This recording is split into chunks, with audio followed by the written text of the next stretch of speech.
How's that for a slice of fried gold? You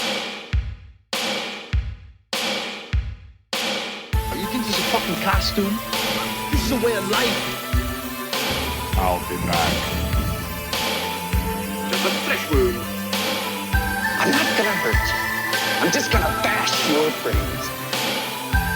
Take your sticking paws off me, you damn dirty ape! I'm sorry, Dave. I'm afraid I can't do that.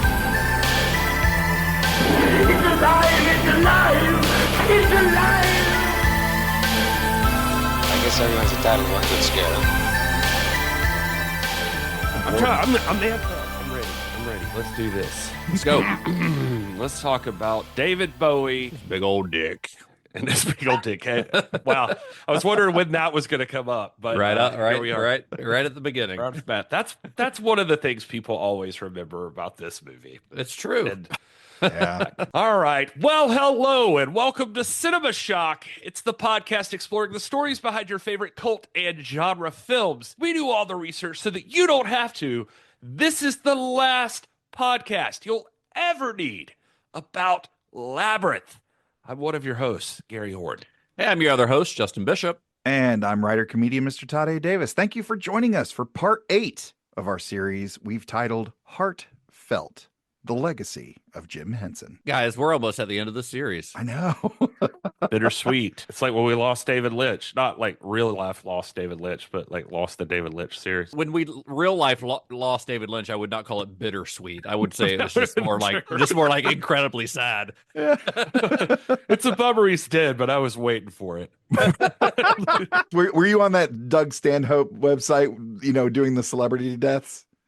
I don't know what you're talking about. Oh, you guys don't know about the celebrity death pool? Nobody knows what you're talking about. Oh, okay. All right. Never mind. Premium content. Excellent. This series has gone on. You said episode 8. This was supposed to be like a 4 or 5 episode series. I think. We've gone so long, and we're not. But it's so good. But it's so good, and I love it, and I'm having Very fun good. with it. I'm enjoying myself. So anyway, before we move on, we want to give a little shout out to our Cinema Shock Plus subscribers. Thank you if you're listening to this. If you're listening to the extended episode, or if you're watching the video feed, you can see Todd waving right now. You can see Todd putting his finger in his nose right now. For a price. Hey, I'll buy that for $1. Or for $5 or $10, depending on which tier you will join at. Anyway, if you're not a member of Cinema Shock Plus, head to Cinema Shock Plus. Cinema Shock what's the address? Whoa. cinemashock.net /plus. Yes, and then you can join for just $3 a month, or $5 a month gets you the good shit, or $10 a month gets you the real good shit. Ooh. And you can get bonus content. You can get extended episodes. You can get stuff early. You can get videos. You can get merch discounts, all kinds of stuff. cinemashock.net /plus. And best of all, you help support what we're doing here. We appreciate it. Anyway, that's the plug for this week. Thanks, everybody. Now let's talk about Jim Henson. Yeah.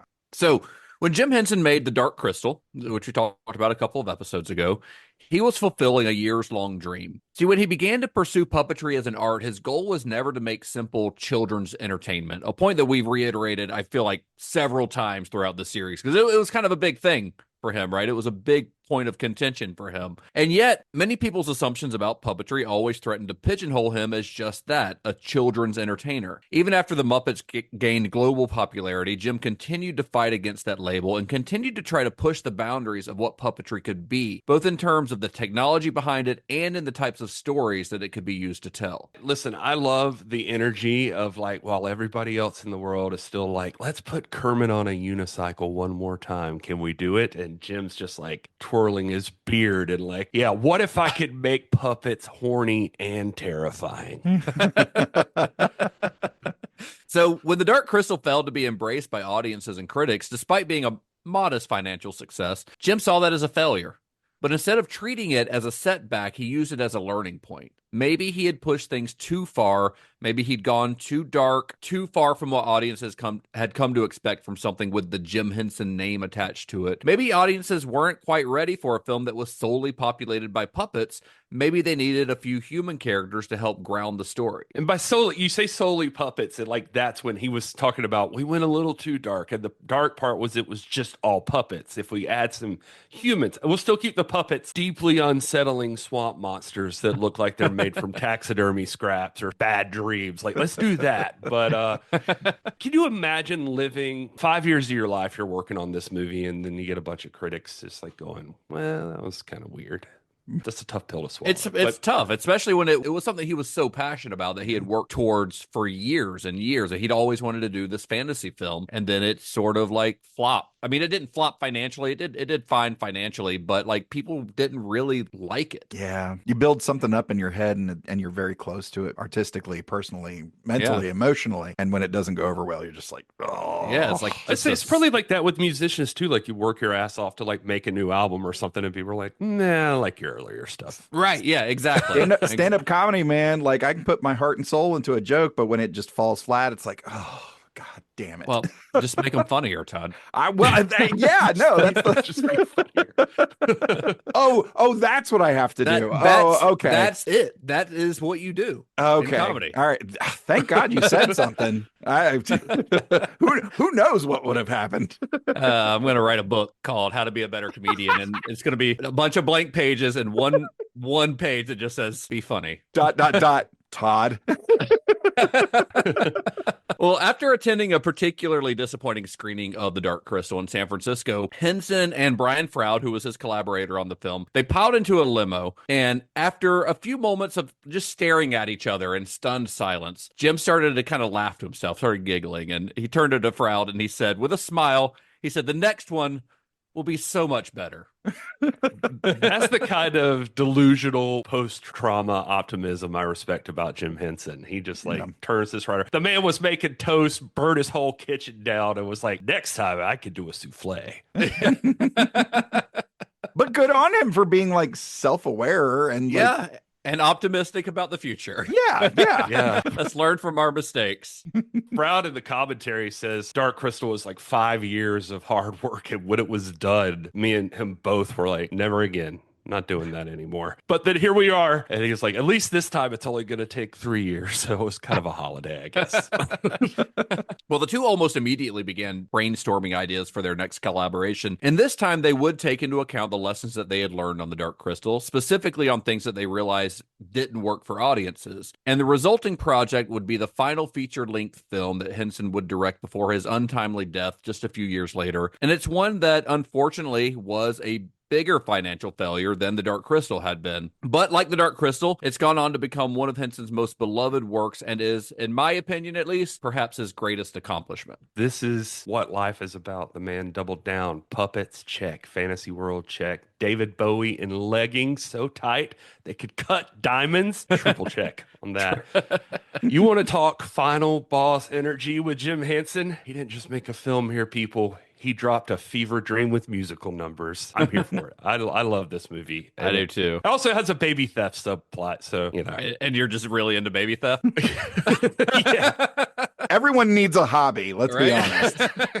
It's just an interesting thing. I feel like this movie raised an entire generation of weird theater kids. So I'm ready to talk about it. Probably not inaccurate. We are, of course, talking about Labyrinth. TriStar Pictures announces the collaboration of three extraordinary talents. Jim Henson, creator of The Muppets and Dark Crystal. Where you go with a head like that? George Lucas, creator of the Star Wars saga. And one of the most innovative forces in modern entertainment, David Bowie. Together, they will take you into a dazzling world of fantasy and adventure. There's nothing to be afraid of. A world where anything seems possible, and nothing is what it seems. Everything I've done for you. I move the stars for no one. Here we are. Run so far, run so far. The world of Labyrinth. So if we tell you there'll be spoilers in this episode, and that will take you all the way back to the beginning of the production, you can trust us because we could be telling you the truth, but we could be lying because we haven't told you yet. Another indecipherable spoiler warning from Todd. Thank you, Todd. Indecipherable. That's the brand. That's also a stand-up comedy, folks. So Yes, check that yes, out. See yeah. Todd Davis on tour. That's going to be the name of your first Netflix special. Absolutely. Todd Davis, Indecipherable. I'm going to be super artistic about it. It's really good, but it is filmed backwards. Like, Oh, it's like Memento. yeah. You start with the punchline, Yep. and then work your way back from there. Oh, God. Like I walk out on stage backwards, and it's just like, my name is Todd A. Davis. Good night. Oh, it's so Honestly, this is the best idea you've had in a while, Todd. Okay, so I did want to say that when I said this movie raised a whole generation of theater kids, I know we all have stories about it. I guess we'll probably get into those a little later, but I just wanted to say, like, this is the first movie I remember that it felt like you're both terrified and kind of sucked into it at the same time. Kids are probably watching this. They're just like, I'm into this. It's scary. It's like in The League when you got a fear boner or something. Nice pull. But people are into it, and it's like deeply into it. Like, people walked out of this movie, I feel like, the ones that did go to see it at the theater, and they were not sure if they had a sexual awakening or puppet phobia. The only thing more confusing than puberty for children who saw this movie was probably David Bowie in spandex holding a baby. Like, that was the sexuality, the puppets, the Bowie. It's all just like, this movie is a lot, and it's still a lot, even when I watch it right now. But it's like a spiritual Rorschach test to, like, is it childhood whimsy? Do you see dream logic, a fairy tale, or are you just trying to survive the Fireys removing their severed heads? I don't know. I just picture Henson being like, we're going lighter this time. We were too dark last time. Like, whimsical. And then also Jim Henson is, let's have goblins abduct a baby and an underage girl who experiences identity loss and Stockholm syndrome. Maybe it's some slow corruption of childhood innocence set to synth pop. That would be awesome. I mean, comparatively, though, to The Dark Crystal, it's a much lighter affair, I would say. You know, it's a much more lighthearted thing. There's jokes. There's jokes, there's humor, you know, there's song and dance numbers, you know. There's that one goblin who's like, did you say it yet? Yeah, I love that guy. Well, almost as soon as the prospect of another collaboration was brought up, Jim and Brian Froud started bouncing around ideas.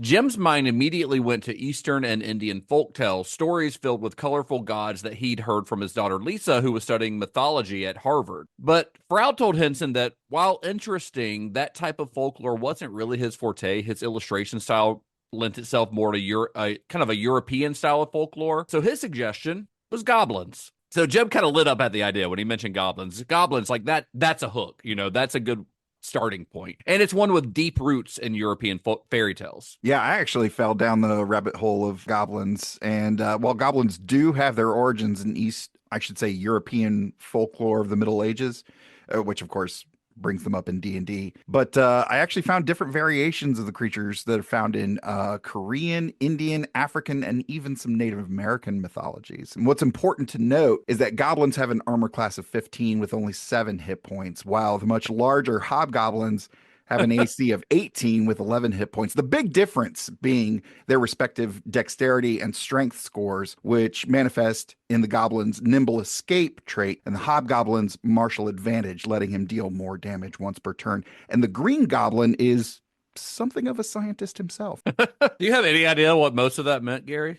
I was just thinking, just like the skill of Todd to take every new listener that's just joined the podcast for the first time to listen to something about Labyrinth and immediately send them packing. That is, that's expert work. Think about it, hero. I think everyone got the Green Goblin reference. It's more of the nerdy D&D shit that is a little more off-putting. But if you are playing Cinema Shock Bingo, check Todd Mentions D&D and Stand Up already. We're like less than 10 minutes into the show. Yeah. And you've already got 2 of those off. Yep. Now you just got to wait on Todd to cry at the end of this one. And I don't know that I'm going to be crying in this one, fellas. Well, we'll see. Now I don't even know what I'm doing. We've got a goal. We've got a goal is to make Todd cry. Well, before they moved any further in this story idea. They wanted to set some ground rules that would prevent them from repeating the Dark Crystal's biggest missteps. For one, they knew that they wanted to go lighter with their next project. The Dark Crystal had, in Jim's mind, got kind of heavier than they had intended. This time, they were going to inject a bit of humor into the story. Brian Henson said in one interview I saw that he felt like his dad loved the Dark Crystal, but the thing that he felt like his dad thought he missed the most was the absurd. That was the word he gave. Yeah. And I love that about Jim Henson because, I mean, he's already gone as far as most people would go by like building Kermit the Frog, and yet he's still always like, more chaos. Yeah, let's make it weirder. But maybe the biggest takeaway from the Dark Crystal's failure wasn't in its tone, but in the audience's struggle to connect with an all-puppet cast. I kind of talked about that a little bit on our Dark Crystal episode, because you do get this sort of, I don't know, it's really hard. Even the Gelflings who look a little more human, there's that disconnect. Yeah. You know, because they're not human, it's really hard to connect with them. And I think that was a big issue with the Dark Crystals, that you just didn't have anyone. It was so unfamiliar that you didn't have anyone to really focus on and connect with emotionally. So for this one, they planned on having at least one human character among their cast of fantastical creatures. Now, once this was all settled, they're like, all right, we're going to make another fantasy film, lots of creatures and stuff again, just like we did on the Dark Crystal, but we are at least going to have a real human live person in there. So once this was all settled, an image popped into Froud's mind. That of a human baby. All right, so we've got a human. So there's our human baby, surrounded by an array of goblins, which was an idea that was inspired by those European fairy tale tropes where goblins were known to steal babies. That was kind of just a thing in European folklore. Like, that's what goblins do. They steal babies. And their design, I love that Froud was immediately like, what does a goblin look like? I know. These would look like Muppets that fell on hard times. They got laid off and they live in the alleys of Sesame Street by a garbage can. These are the ones that didn't get hired because right on the show. Well, the next image to manifest in Froud's mind's eye was that of a giant maze, which he felt would make a really good metaphor for the soul's journey. Those were his words. Like a therapy session, but with like lots of glitter and fewer boundaries and more doors that scream at you. A lot more foliage. You know, he also says just symbolic in general. You know, the soul's journey thing is one I saw some places. And he said Jim asked what the story was going to be, you know, like Goblins Check, like what's the story about? And in the commentary track, he talks about that it just, when he got back to England, it was the first thing he drew out. And he was just thinking about it as he was drawing it. And he said, like, specifically in the commentary, he says, I suggested a labyrinth as an idea because it can be a symbol for so many things and it can imply lots of different things. It's also really part symbolic of her mind. It looks like a braid with all these twists and turns and convolutions of what goes on in our thoughts. So he said it looks like a brain, which is interesting. That is interesting. And he's not wrong. I mean, I never thought of it that way, but he's right. And also the labyrinth, it has roots in mythology.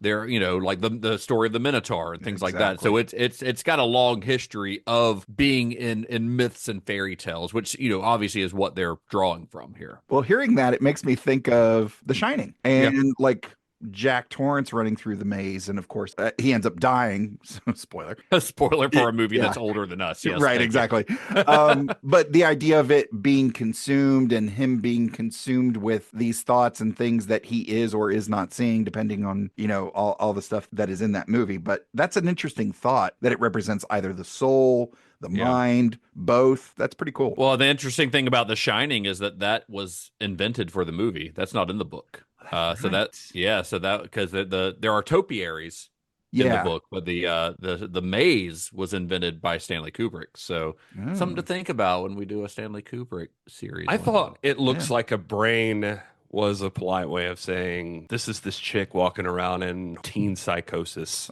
And she's got a glam rocker in her horny subconscious. Well, the movie is all, I mean, it's all based, I mean, we'll get into this later, I'm sure, but everything in the movie is based in her imagination. Everything that you see in this movie, you can see hanging in her room. Yeah. You know, that, like it's all there. So the maze, the labyrinth is her mind. So it totally makes sense when you think of it that way. Yeah. So Froud brings this up and Jim's intrigued. He likes this. We're off to a good start. So while promoting the Dark Crystal overseas, I think he was in Japan at this, like it was about to open in Japan. So he's traveling a lot and he starts filling notebooks with ideas for the film, which at this point is he's going through titles and he's thinking he's going to call it either The Maze or maybe The Labyrinth. He's like, what if Pan's Labyrinth, but more glitter? No rules. Does he have a time machine? Okay, he hadn't thought of Pan's Labyrinth. He just thought of the glitter. I just need something Well, to throw glitter on. One of his other working titles was The Labyrinth Twist, which makes it sound like a dance craze. It does. or an M. Night movie. So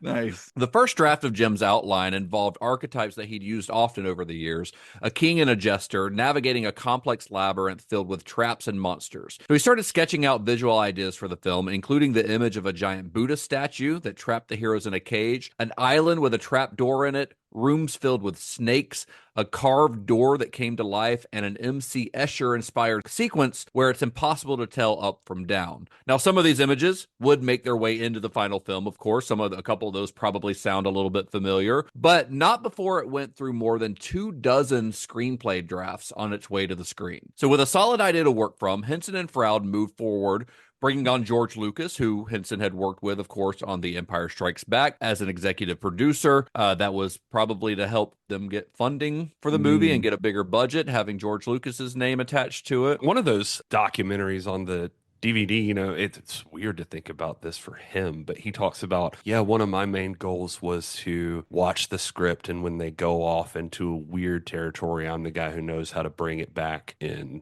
George Lucas said that? George Lucas said that. Yeah, that's what I'm saying. I was like watching that, and I'm like, really, George Lucas? Huh? All right. Yeah. I don't think he's the most self-aware guy, let's be honest. If George Lucas is reining you in. Yeah. Well, by March of 1983, just 4 months after The Dark Crystal's premiere, Henson and Froud met with a writer named Dennis Lee. Lee was a Canadian poet. He was actually the Toronto's first, I think, poet laureate, if I remember right. Yeah. So Dennis Lee, he was also a children's author, but he had been hired to work on Fraggle Rock as a lyricist for the show's many songs, including its iconic theme song, which is now stuck in your head for the rest of the day. It sure is. I was just debating on how I'm not going to sing it right now. It's a great song. All the songs on there are great, but Dennis Lee's the guy who was behind those. So Lee was asked to write a novella based on Henson's notes and Froud's early concept art, which could then be used as the basis for a screenplay. So he wasn't hired to write the screenplay. They wanted him to kind of flesh out the story in novella form because he wasn't really a screenwriter, but they knew he was a good writer and that he would have some good ideas. So by the end of 1983, Lee had submitted his poetic novella, is how it was described, outlined a coming-of-age story set in a world of goblins, hairy beasts, and animated masonry, and most importantly, humans were central to the story. So as Dennis Lee kind of worked on this story, Jim went on a hunt for a screenwriter to collaborate with, someone that would be able to take whatever Dennis Lee came up with and turn it into an actual script for a movie. He briefly considered Melissa Mathiasen, who had written E.T. for Steven Spielberg, but ultimately decided that if he wanted to bring a more lighthearted comedic tone to the film, it would be best to collaborate with someone who had comedic roots. So as luck would have it, Henson's daughter Lisa had recently read a children's novel called The Saga of Eric the Viking, which was written by Terry Jones, who is, of course, if you don't know that name, he is a founding member of the Monty Python comedy troupe, and in my opinion, at least, one of the funniest people to ever live. I adore Terry Jones, and incredibly smart. He's just got such a wicked sense of humor, I think. So Lisa suggested that Jones be the screenwriter for Labyrinth. She told her dad, she's like, you should check this guy out. I mean, I'm sure Jim Henson knew who Terry Jones was at this point, but that might not have been in his head until Lisa suggested it. Oddly enough, Jones was actually in the earliest stages of planning his own film adaptation of Eric the Viking and had Henson in mind to help create the film's monsters. And according to Jones, the day before he was planning to call Henson's office to propose the collaboration, Jim called him to invite him to work on Labyrinth. So Can you imagine, first of all, just picking up the phone and Jim Henson's on the phone would be wild anyway, but be like, hey, I was just about to call you. I was just thinking of you. And by the way, Eric the Viking did get turned into a movie that Terry Jones directed a few years later. I haven't seen it, so I don't know much about it, but it's apparently barely based on the book. But there is a movie called Eric the Viking out there. Anyway, Jones was given Dennis Lee's novella, which Jones described as unfinished. He's also the one that gave it the poetic novella moniker, which I don't think was complimentary. when he was using that.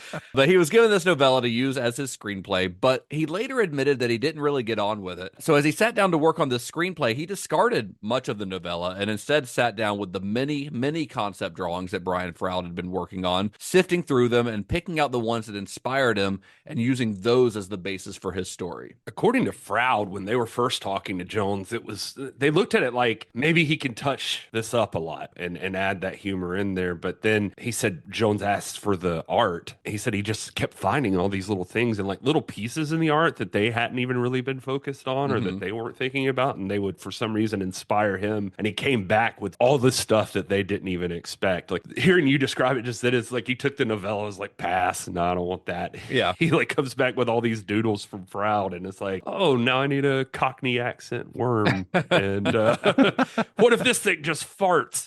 What if what if we have a fart swamp in this movie? They hired Monty Python, and he's like, oh yes, trauma for children. I love it. He did use a few things from Dennis Lee's novella, but the majority of it was stuff that he came up with on his own. I think there are a couple things here and there that carried over, though. I could be reaching, but I feel like there's a bunch of stuff, particularly some scenes that have a very Monty Python feel. I 100% agree. Yeah, there's definitely some moments where you're like, that's definitely from Terry Jones. You can tell. Yeah. Well, and the screenplay that Jones turned in had been an episodic kind of Alice in Wonderland type story where the character goes from one kind of adventure to the next. And it was funny, which is why they hired Jones in the first place. And it featured some of the set pieces that Jim had envisioned, including that MC Escher room, the talking door knockers, things like that. This is all stuff that Jim had ideas for and Terry Jones worked into the script. But there hadn't been much focus on the main character of Sarah, on her personality or her motivations. Because in that first draft, she was basically just a confused kid who stumbled into a Renaissance fair with daddy issues, and which still tracks, even in this version. So while the script was being tweaked, Jim Henson's Creature Shop in London got to work on creating the dozens of goblins, monsters, beasts, and fantastical creatures that would be needed for the film, while the search for the film's main heroine, Sarah, began. All right, lads, we need 97 goblins, a giant hairy dog thing, a door knocker with tinnitus, and one hot bird lizard hybrid thing who can sing and spin crystal balls. It's like, I don't Is that your Brian Froud accent or is that your Terry Jones accent? It's my generic Londoner accent. that Londoner is not even involved with the production. It's just somebody. It's some guy. Just a cabbie. It's a guy who stumbled in on the street. Hello, everyone. I need a Vegas magician on LSD. Please, immediately. Well, the search for Sarah would take the better part of a year. See, Labyrinth's lead character had actually changed a lot over the course of development, even in these early stages. From the king that Jim had originally envisioned, whose baby had been put under an enchantment, to a princess in Victorian-era England. And I think it was Jim who made the decision eventually to make the lead a teenage girl from contemporary times, just to make the film a little more commercially appealing. They had to cast for like a year because apparently please be able to talk to goblins and not be weird about it was a tall order for people. Yeah, for teenagers. Well, I mean, she was like Sarah was. You said some of this, but like it was like a guy at one point. Well, it was going to be a boy. It was going to be a king, and like they went through a bunch of different iterations. And finally, they got to like, okay, but what if like a mall goth, or something? Well, it makes me think of Jenny from Muppets Take Manhattan, and with her interaction with Kermit and the rest of the Muppets, I wonder if that kind of maybe set the tone for the casting here. Well, I mean, she's not a teenager though, or anything. No, but it's she was kind of one of the driving forces of the human side of that particular story. Well, I think where you're going with it is, I mean, one of the things with Jenny, remember, was she was the one person who fit the bill that seemed natural dealing with what was going on around her and not being weird about the puppets. Yeah, but exactly. That's just a matter that doesn't really have as much to do with the type of character more as it does like the actress itself, like the choice of the actress. And, that's true. Like whether or not they have the ability to interact with puppets in a natural way. And that's where the audition process comes in. So early auditions were held in England, and a young Helena Bonham Carter was strongly considered for the role. Talking about mall goth version of this character, Helena Bonham Carter I was just thinking that, and I was like, and Helena Bonham Carter was too aggressive. with the But puppets. early on in her career, though, before Fight Club, Helena Bonham Carter was mostly known, and we talked about this a little bit in our Fight Club episode, but she was known for doing like Victorian period pieces. Like that was kind of her thing. That was her bread and butter. It wasn't until after Fight Club and then when she started dating Tim Burton that she became like everyone's favorite goth. It was a little less believable that she was on set like wandering around the labyrinth chain smoking and immediately fucked David Bowie when they saw each other. There was like no decision making involved. Well, as auditions continued, Jim was increasingly convinced that the character should be an American, and he started to focus his auditions on American actresses. And the list of actresses who were up for the part included Jane Krakowski, Yasmine Bleeth, Sarah Jessica Parker, Marissa Tomei, Laura Dern, and Ali Sheedy. And apparently Jane Krakowski and Ali Sheedy were really close to getting the role, which is interesting to me. But it was a young, relatively unknown 14-year-old former child model named Jennifer Connelly who won Henson over with her audition. And she was officially cast within a week of trying out for the role. So that's how much she kind of wowed everyone when she came in. She definitely walked in with that right mix of innocent curiosity and I'm going to curse you with this amulet I got at Hot Topic. Well, I think she's got this look. I mean, she was 14 when she was cast. I think the character is supposed to be a little bit older than that. I think she's supposed to be more like 16. But Jennifer Connelly in this movie, from moment to moment, she very much looks like she lives in that world in between being a child and being an adult. You know, like in the ballroom sequence, she looks like she's 25 years old. She just has that face where she, depending on how they make her up, she could read younger or older, which I think is important for this role because this role is about a character who's kind of stuck in that realm between being a child and being a grown up and learning that she can't just play make believe anymore, and she actually has responsibilities. So I think choosing an actress that can kind of walk that line was important. We'll talk about Jennifer Connelly's performance in this later, I think, because I think it's one of the sore spots that a lot of critics had about the movie at the time that it was released. But I think that at least visually, like, she does fit that I'm not a girl, but not yet a woman, Britney Spears thing, you know? Yeah. Now, we're all, of course, very familiar with Jennifer Connelly now. I would be willing to bet that Labyrinth was a lot of people's first exposure to her, but she's, of course, gone on to be in films like The Rocketeer, which that was probably actually my first exposure because I definitely saw The Rocketeer before I saw this.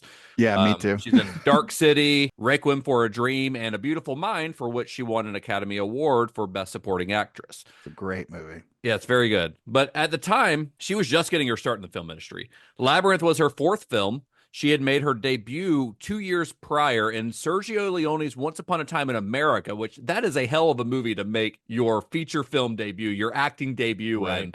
And she followed that up in a film by another Italian master, the horror film Phenomena, directed by... Sorry.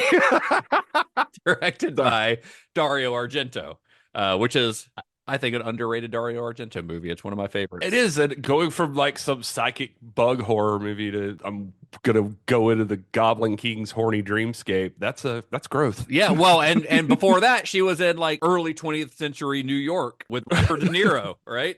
Yeah. Right. Yeah, so that's great. Yeah. She's got this uncanny ability to like have these innocent eyes that also say, I've stared into the abyss. Right. I don't know what it is about her. It's appealing, though. Yeah. Well, what do you guys think the movie would have been like if any of those other actresses had been cast, like Helena Bonham Carter or, I don't know, Ali Sheedy or Sarah Jessica Parker or any of those other people who were trying out for it? Like if we were going to have a Brat Pack fever dream in the middle of Labyrinth, like if like Bender from The Breakfast Club is yelling at Ludo. I think Marissa Tomei would have been interesting. Yeah, I think she could have been interesting. Jane Krakowski, comes from stage, so I think having her in this musical might have played to her strengths. Well, the character doesn't have to sing though. She doesn't sing in the movie. No, but knowing that she probably could have, and that might have given her, she might have brought something interesting. Yeah, maybe. I don't picture any of them. Like, I don't remember Marissa Tomei, what she, like, I can't picture her in my mind at this time. Well, no, it's hard to picture her from this time because, like, I think we became familiar with her when she was a little bit older in, like, My Cousin Vinny or something like that, which was several years after this. Okay, I was gonna say how My much cousin later Vinny's like was that? 90, like 91, 92. So this is a few years later. I thought that was So when in I the think 80s. of, I love Ali Sheedy a lot. Mhm. Like, I think she's great, but even her, this same year is when like Short Circuit came out. I love that movie, but she's very much a woman in that movie. She's seems like a in her 20s kind of woman at least. Yeah. So maybe she would have read as too old. Yeah, I don't think she would have worked the same. That's why that's what I'm saying about Jennifer Connelly. I think that there's something about her that she kind of walks that line that's perfect for this story that's being told. That she walks that line between childhood and being a grown up. It actually does make me think of the Ali Sheedy from Breakfast Club, where it's kind of like I could see. I mean, which kind of leans toward the Helena Bonham Carter aesthetic. Well, it's weird because the Breakfast Club was 85 and somehow she does pull off like the weird goth girl in high school there. But by the time Short Circuit's out, she definitely seems like a grown woman. Yeah. So it's very weird. She like makes that jump real quick. Well, in addition to Sarah, the other major human role in the film is, of course, Jareth the Goblin King. But that actually wasn't the original plan. When Henson initially conceived the film, he had planned on the Goblin King being another elaborate puppet, just like his goblin minions that surround him. The decision to cast a human actor in the role came later on during the film's development. So initially, Sarah would have been the only human in this, other than the baby that gets stolen. So actors who were considered for the part early on included British actor Simon McCorkindale, which is the most British name I've ever heard in my life. He had recently appeared in Albert Pyun's The Sword and the Sorcerer, and Kevin Kline, who was a prominent New York stage actor who had recently made his feature film debut opposite Meryl Streep in Sophie's Choice. But Henson decided that he wanted to cast a musician in the role, someone who could change the film's whole musical style. Someone who could smolder you into submission while juggling crystal balls and redefining the legal limits of cod pieces. Well, I don't think you have to be a musician to do those things. I love that originally Jim Henson's plan, though, was going to be to make him a puppet because, like, just a sexy, manipulative, gaslighting Muppet. Well, it is weird that he's called the Goblin King, but he himself is not a goblin. You know, like you would think that he's the king of the goblins, but he himself is not a goblin. So, I want to know Jareth's backstory. How did this seemingly human man become the king of the goblins? Like, what did he have to do to get there? Did he have to kill the original? Did he usurp the original Goblin King? Or maybe he just turns people into goblins with manipulation over time. Maybe that's part of his magic, is turning people into goblins. Or maybe his human face is a facade. What if they had just cast Miss Piggy with a sex dungeon? Well, I mean, we're joking about it, but like, to be honest, that's a lot of those things sound like that maybe either was something in an earlier version of the script or probably should have been something in the script, because that does kind of make you wonder. Yeah, but it doesn't But he doesn't look like a goblin. No, so why? Yeah, so why is he the Goblin King? I don't know. He's just it's weird, because I guess all these are supposed to be creatures. I was gonna say like, well, in Muppet World, it's never a problem. Humans and Muppets just interact. But Saruman has a bunch of orcs working for him, and he's not an orc. That's a good point. Very true. Well, lucky for us, instead they were like, you know what? We should just unlock some more generational sexual confusion. Let's get a rock star. Well, yeah. So he considered some of the biggest names in music at the time for the role, including Prince, which honestly would have been cool. I was just thinking that would have been really awesome. Mick Jagger and Michael Jackson, which would have not aged well. But it was Sting, the frontman for the Police, who Henson really wanted to pursue for the part. I don't know. I guess he was just a big fan of the Police. But he really wanted Sting for the role until his sons Brian and John convinced him otherwise. Their argument was, now I really like this argument because I think it's smart and I think they're right. They told him, they're like, listen, Sting is happening now. Like, he's big now. Like, he's an it thing now in the mid 1980s. But that their father should consider an artist with longevity, someone who would go down in history as one of the all-time greats. And the person that they recommended was one of their musical idols, the great David Bowie. Jim Henson's kids came in and they were like, Dad, no, wait. We need somebody who looks like they fucking riddles. That's what we want. So they brought in... So they brought in David, I eat gender norms for breakfast, Bowie. The patron saint of problematic awakenings. Here he is. Wow. Well, Jim, if we don't put I fucking riddles on a t-shirt, Todd, we're not putting Bingo. Somebody already won. Somebody already got bingo. No, Gary hasn't mentioned wrestling yet. So That's true. That's true. Give it time. I at this point in my adolescence, I was wrestling with some things. You know what I'm saying? I think that's the same kind of wrestling. That doesn't count. You got to mention the Macho Man Randy Savage or something at some point. At this point, I was wrestling with some things in my life. I couldn't decide like how I wanted to wear my pants, and then I saw Labyrinth. You remind me of a babe. Oh yeah, the babe with the power. Yeah, you do. Too sweet to be sour. Funky like a monkey every minute of every hour. Why does that work so well? Oh man. So anyway, Jim was intrigued by the idea of David Bowie in this role. So Bowie had already proven himself as an actor by this point, having starred in The Man Who Fell to Earth, The Hunger, and Merry Christmas, Mr. Lawrence, among others. But Jim was still unsure and wanted to meet him before committing. Plus, there was still the matter of, actually convincing Bowie to take the part. So Henson arranged to meet with Bowie when the musician came through New York on his Serious Moonlight tour. He brought along with him the first draft of Terry Jones's script, along with a pile of Froud's concept art, just to kind of lay it all out and say, this is what we're doing. As the two talked over Jim's vision for the film, not only was Bowie becoming convinced that the part would be a fun one to play, but Jim was becoming convinced that his sons were right. Bowie was the guy to play Jareth. As he left, Jim gave Bowie a videotape of The Dark Crystal to watch, and he said, if you like the script, would you consider being Jareth and writing the songs for the film? He hands David Bowie the Dark Crystal VHS and the artwork, and it's like, hey, think of this: gaslighting, jazz hands. Every problem this guy has, he just flips his hair, tells a riddle. Do you want to seduce a teenager in a magical maze? and David Bowie's like, hell yeah. And I'm gonna write some songs about it. And the eyeliner is on point. I think to be specific, he was like, oh yeah. That's a callback. Yeah. From like 2 seconds. From like 30 seconds ago. Yeah. Well, after watching The Dark Crystal and seeing the impressive artistry on display, Bowie was convinced. He loved Jones's script, and he especially loved the idea of being able to write songs for the film because Jim was going to give him full creative freedom on the music, just as he had done with Paul Williams on the Muppet movie years earlier. David Bowie's performance in this movie is 80% eyebrow raises and 10% metaphors. 10% is this legal? Here's a drinking game idea, by the way. Take a shot every time David Bowie enters a scene like he just left an orgy at a Renaissance fair. That's what I was thinking. Like especially his first intro when he like comes into her bedroom there, and Froud is talking about this in the commentary. Like he just comes through the French window, and he was like, I was big into that. Like French windows make everybody look important if you could walk in through them. It's true. Like if it's Dracula or if it's the Goblin King. That's the main thing you got to have.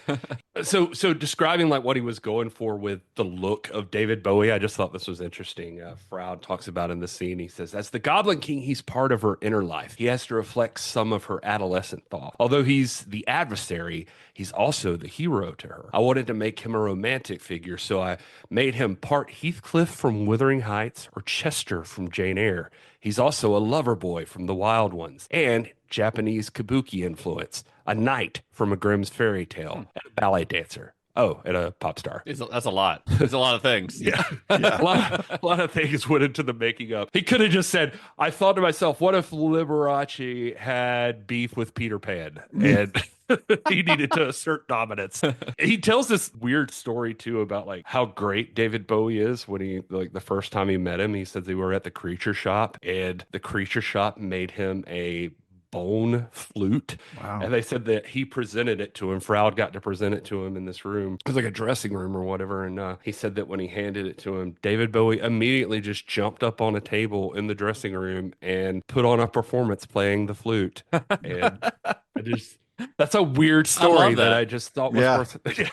Why a bone flute? Why'd they give him that? I don't know. I guess because he's David Bowie. Well, I think they were going to work it into the film. I think it's something they were going to work into the film where he would play it during a scene, but then they ended up cutting that or something. Because I remember reading that a similar story about the flute where they specifically said that we didn't end up using it in the movie. So I don't know what they were planning on it for, but there was something where they didn't just make it was like a prop they were making for him, but it was a working flute.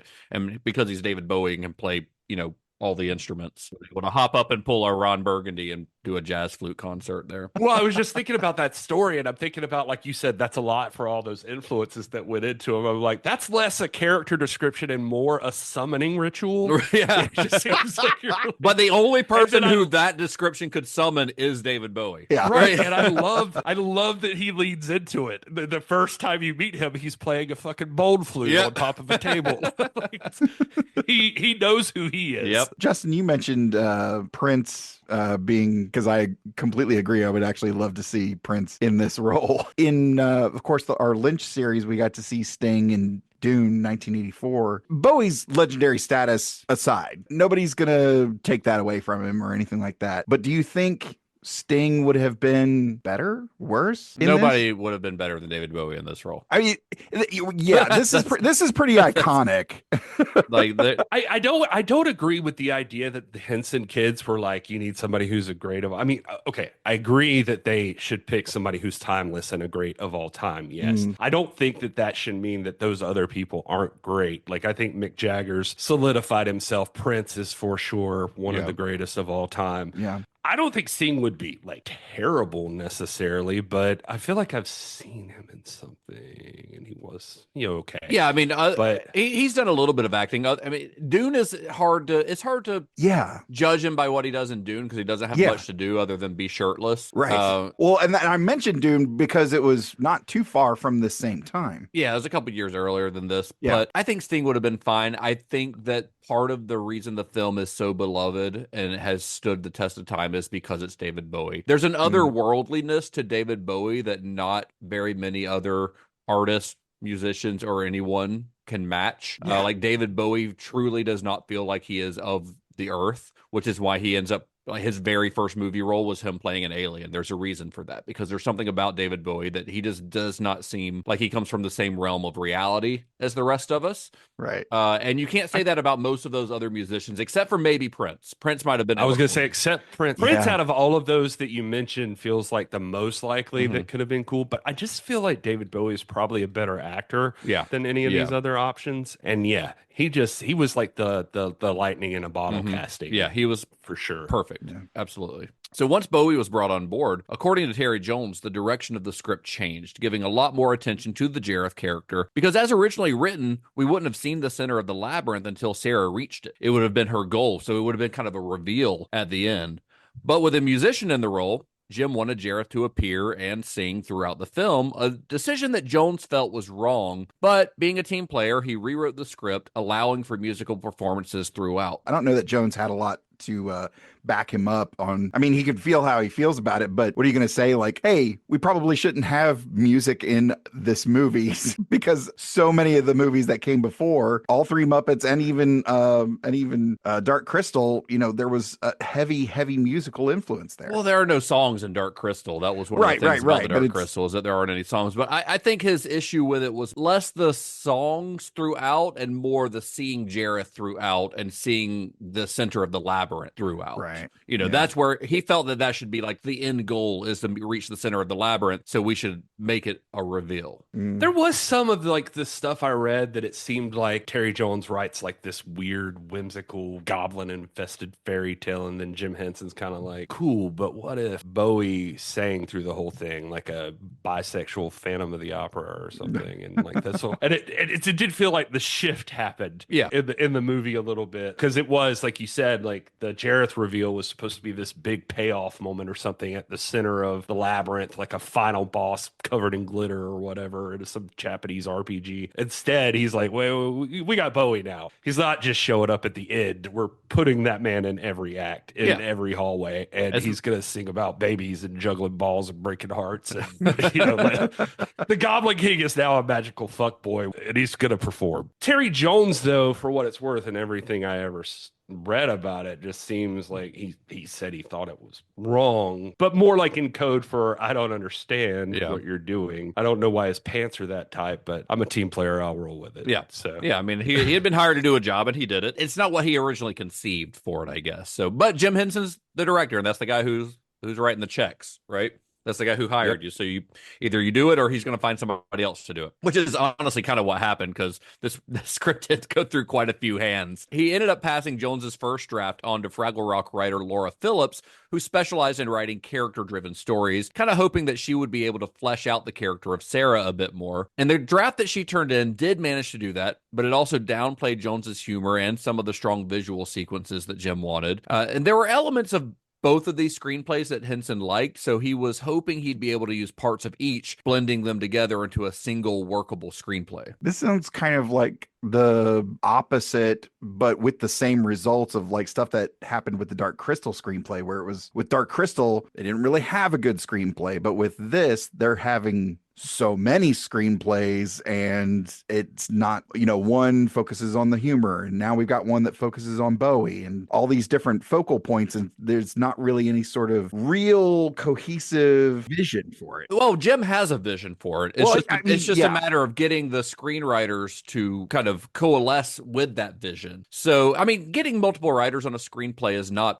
unusual. This happens all the time. So It's really a matter of him using these screenwriters, their different talents, the things that they're good for, to get to the end goal of how he sees the film in his head. So I think this is just part of the process. During all of this, to me, it came across as if with different writers, they find something that they latch on to more than other writers. And so then in the process, something gets less defined. So in this case, Sarah had become less defined in favor of some of the other things going on, like the humor or the world building or Jareth or whatever. Mm-hmm. So now he's like looking for Sarah to have some stuff. And I think Laura Phillips did add emotional weight, and suddenly Sarah has more agency, more development in the story. But then I think in her version, from what I understand, like humor got sliced a little bit and the weird visual stuff wasn't as focused on. It was kind of gutted. And it's like, from every description I read, it always sounded like it became less of a mushroom trip and more of a therapy session or something. Right, yeah. It became like, it was more about the teenager rejecting adulthood and also maybe wanting to bang adulthood in the form of David Bowie. But we also have to remember this is a Jim Henson movie, so we've got to have a bunch of like weird visual set pieces because that's what he does, Yeah, she became, it was written, I mean this respectfully, it was written by a woman, so then Sarah seems to have the more three-dimensional personality or whatever. So now she's like the chick on Book Talk, and she's a main character. She's got that energy, and she's telling grown men, "You've got no power over me," which was going to become like the thing in the Tinder bio for every girl who saw this at 13 years old. And but basically, then they're like, she was trying to go for, "Hey, can we make this hot topic teen look less like she just owns a thesaurus and more like somebody who's seen some shit?" So she was going for that, but then probably that makes it a little like, okay, now we're a little back on the deep side. Yeah. So. They went a little. I mean, I think having a female writer on this, which and Laura Phillips is not the only woman writer who's going to work on this, but I think it is important considering the main character is a teenage girl, and Terry Jones doesn't have a lot of experience with what it's like to be a teenage girl. So I think bringing Laura Phillips on was a good call. They just lost some of the other stuff that was good about Terry Jones. So we got to figure it out, So we're going to continue to work on this. And the script continued to evolve in the coming months with Henson himself and George Lucas both making contributions to it. But it did get tinkered to the point to where a lot of that humor that had attracted David Bowie in the first place ended up being removed from the script, and Bowie actually nearly left the project as a result. And this prompted Henson to bring Terry Jones back in for another go at the script because he's like, "Hey, we accidentally made this not funny. Could you please come and make it funnier again for us?" And of course that worked, as we know, and David Bowie remained on as Jareth the Goblin King. The tinkering got so out of hand that David Bowie was like, "You know what? Too weird, too much." I don't know. I think it was more like this was funny before, guys. Like, what happened? Jim Henson starts freaking out and is like, "Bring back the British guy, the funny one, the one who thinks doorknobs argue." But let's recap. Yeah, the movie's rewritten so many times. It is like the cinematic equivalent of a teenager's diary or a breakup musical or something. And let's not forget, like, I don't know what exact contributions George Lucas made to it, but humor is not George Lucas's forte. As anyone who has seen the Star Wars prequels I can attest to. Listen, Misa disagree with you. I do want to say that this is the first time I recall us talking about a movie that I was like looking at like how many times this thing had been rewritten, and where normally I feel like my gut reaction would have been like, oh, quit fucking with the script. But I think that the movie turns out better because so many people fucked with the script. It made everything flesh out better than it was. Yeah, I mean, I think a lot of times when you have too many hands on a script, it can get schizophrenic, you know, in a way where it doesn't feel cohesive, but I don't think that's a problem here. I think they managed to mold it into something that does ultimately work. Yeah, I just thought it was interesting about this one. I was like, wow, like 25 times. That doesn't, like, and it turned out okay. Yeah, they were molding it into what Jim Henson wanted.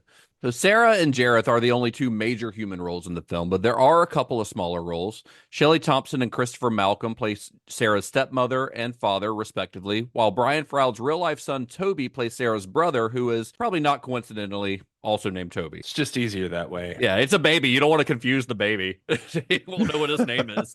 I thought to myself, is this baby being tortured? Like, this must be some scary shit. Like, when I was talking about on Dark Crystal, how, like, Jim Henson's kids probably, like, grew up not afraid of anything. And I'm like, this poor kid is surrounded. But according to Froud, Toby loved it. He loved all the goblins. He loved playing with the goblins and them talking to him. And he was not afraid at all. It seems like he's, like, vibing in a nightmare dimension or something like that. Toby was built for it. Yeah, I mean, this is in his blood. Like, this kind of stuff is. It's his personal daycare, which is why explains why now he studies sculpture and puppeteering. Yeah, he is an artist and designer and illustrator himself now. He followed in his father's footsteps. He probably saw, his father's drawings of these kind of creatures all over his house all the time anyway, even as a baby. He peaked at 1 year old and he has been chasing that Muppet high since. It would be kind of cool to be able to go back and watch a movie and it's like, hey, that's me and David Bowie. That's David Bowie holding me when I was a baby. Like, that's pretty cool. Yeah, I read an interview with him where he talked about he was kind of sad because it was like right after David Bowie had passed, and he was talking about he never got to see him again or anything, and he wished he had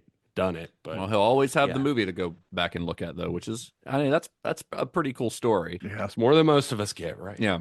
So real quick, fun fact, Christopher Malcolm, who plays the father here, I've got a little connection to a previous episode of Cinema Shock. Oh. Christopher Malcolm, before this, had played Brad Majors in the first ever stage production of the Rocky Horror Show. He was the original Brad. Oh, wow. Isn't that wild? Yeah. Another fun fact. For the role of the stepmother, Jim had originally wanted an actress named Gates McFadden for the role. And she was not able to play the role because she had already been hired as the film's choreographer, and union rules prevented her from being both the choreographer and an actor on the same film. What? That's wow. Isn't that wild? That's weird. Yeah. Well, of course, what makes Labyrinth so special, aside from David Bowie and his codpiece, which we've already mentioned probably too many times on this episode. What makes Labyrinth so special are the creatures that inhabit the Goblin Kingdom, many of whom were performed by veteran puppeteers who'd been working with Henson for years. To be fair, David Bowie's bulge deserves its own SAG card. I know. I think it had its own puppeteer. Yeah. Actually, I think this was enlightening for me because I'm like, oh, it can't appear there and be the Goblin King as well. And so in your dreams, I imagine. Right. Yeah. Yeah. It's only one roll at a time, I guess. Well, Dave Goelz, Gonzo himself, had one of the most significant roles in the film, the diminutive Sir Didymus. I love Sir Didymus. He looks like a little dog. He's the most Muppety of every character in this movie, I would say. Yeah. What do you, like? He's fair. The most like classic Jim Henson Muppet, I feel like. He looks like a Yorkshire Terrier that saw Braveheart one too many times. It's like, aye, freedom and rabies. Steve Whitmire performed several key roles, as did Kevin Clash, a Sesame Street performer who had helped make the character of Elmo one of the most popular characters on that show. It's like a Muppet version of Ocean's 11. Yeah, they're all here. Karen Prell, another longtime Sesame Street performer who also performed as Red on Fraggle Rock and had appeared in The Muppets Take Manhattan as Yolanda the Rat, took on the roles of the Worm and the Junk Lady in Labyrinth. Catherine Mullen, who had played Kira in The Dark Crystal, as well as many other roles in Muppet productions, performed several background goblins in the film. That junk lady, just a hoarder who decides you can never have too many porcelain clown heads. She's scary. Knowing Gary's thoughts about Janice, I was like, Gary, if you're about to say that the junk lady can get your junk. Oh, no, not the junk lady. The junk lady and Jen, how dare you? What are you talking about? How dare you make that comparison? The junk lady, when she talks about playing the junk lady, and she had the way she had to stand in that, her head is up in like the junk, in the junk. Which is Oh yeah. But she had to hold her hand down and kind of puppeteer upside down because of the way she had to like position herself. Oh, so she's like up with her head in the top part, looking down at a monitor that's hanging from around her neck and puppeteering basically her hand upside down, and while like straddling another person, basically, who was like on their hands and knees to move it along. Oh, sounds very weird. uncomfortable. Yeah, it's really weird. Yeah. Sounds very, very uncomfortable, but it's a creepy character. At one point, Jim Henson had wanted the junk lady to also smoke a cigar, but which would have involved like bringing special effects in and pumping in the smoke and all that, because obviously it's part of a puppet. There's no one actually breathing the cigar. And she actually talked Jim Henson. She's like, there's already like a lot going on here. Like I'm having to like straddle this other person. I'm having to position myself in a weird way. Like, let's not add cigar smoke into the mix, please. And Jim Henson was nice enough to like be like, you know what? You're probably right. That's a bit much. So Frank Oz, Jim's right-hand man for all these years, he was pretty busy at the time that Labyrinth was being made. His own directing career was starting to take off, and he was hard at work on Little Shop of Horrors around this time, but he still found time to perform in the role of the Wise Man, who is one of my favorite looking puppets in this. I think it's such a cool design. And the Wise Man's bird-like hat was performed by Dave Goelz. I assume they both ad-libbed this entire scene, like kind of how in Manhattan. Yeah. Usually they were just in this one, they're like high on foam glue or something. And I did remember Muppets Take Manhattan, Frank Oz in the commentary there was talking about how producers for Little Shop saw Muppets Take Manhattan, and that's how he ended up getting the gig. Oh, for yeah. Little Shop. Well, that makes sense. And plus, working with a giant puppet, he obviously has experience with that. If I remember right, we did an episode on Little Shop a while back. It was filmed in England as well, wasn't it? Around, I don't know if it was at Elstree Studios or at I think it was at Pinewood, which is another one of the, obviously the big studios there where James Bond was made and all that. So they filmed the Muppet Paper, I believe it was, at Pinewood partially. So that feels right. Yeah, so he was already very familiar with that area. Go listen to our Little Shop of Horrors episode for more on how that movie got made. What are we talking about? The cast. So one guy that is notably absent from the creature cast is Jim Henson himself. You won't see him anywhere in the credits. He decided to focus on directing this time around instead of playing any of the major roles in the film. That's probably something he learned from Dark Crystal, because Dark Crystal was very difficult to make. So I bet he was like, you know what? Like, why did I play 5 major roles in that film while I'm also trying to direct it? That's insane. Yeah. It's not like playing Kermit where it's just your hand. It was like full body roles, So he decided not to do that this time. Although he did do a little bit of uncredited work on some of the background goblins in some of the scenes. He didn't star, didn't cameo, was just too busy being the Muppet Emperor behind the curtain. But yeah, he did puppet a few of the goblins behind the scenes, because even when you're the king, you still want to get your hands dirty sometimes. You got to shove one up a goblin's ass for art. So good for Jim Henson.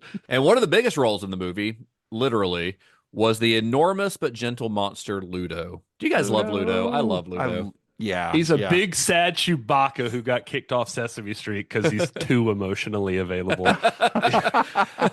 I watched him this time and I was like, he's the emotional cinnamon roll of this movie. I love him. I love Ludo. It's such a great creature design too. It's such a cool looking creature. And Ludo was one of the most complex creatures that Henson's Creature Shop had ever constructed at this point. An enormous walk-around puppet whose original build weighed over 100 pounds. By they were able to work on it and tweak it a little bit, and by the time they got to filming, they managed to get it to just over 75 pounds. So that is still an incredible amount of weight to put on a performer. It's like you're strapping an IKEA couch to your body and you're having to do like modern interpretive sadness for 8 hours. Yeah.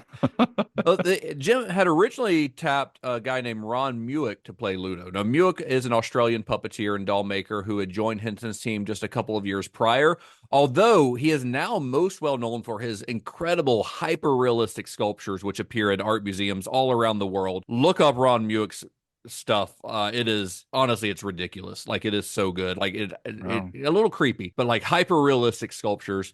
Really cool stuff. He didn't do a lot of puppet stuff other than this and one or two other Jim Henson things, but he wasn't like part of the regular crew. But he does provide. He is the main performer for Ludo. But due to the sheer size and weight of the character, Jim made the decision to split the role between two performers, Muick and a guy named Rob Mills, who was another Fraggle Rock regular who played several roles on that show, including Junior Gorg, another enormous walk-around character. And I think he was picked on this because him and Ron Muick had like similar builds, like they were about the same size. I knew that whoever was involved with Ludo somehow had to be involved with those damn gourds. Yeah. I just knew I just knew that was the case. And the only reason they got two puppeteers in this is because after hearing about the Dark Crystal, I'm sure OSHA was like ready to jump on there. Well, yeah, I remember there being a story, I think it was in the Q&A that's on the Shout Factory Blu-ray that Adam Savage moderates. And I think Dave Goles is telling the story. It might have been Brian Henson, but I think it was Dave Goles telling the story about Ron Muick getting in this thing. And after like a day of working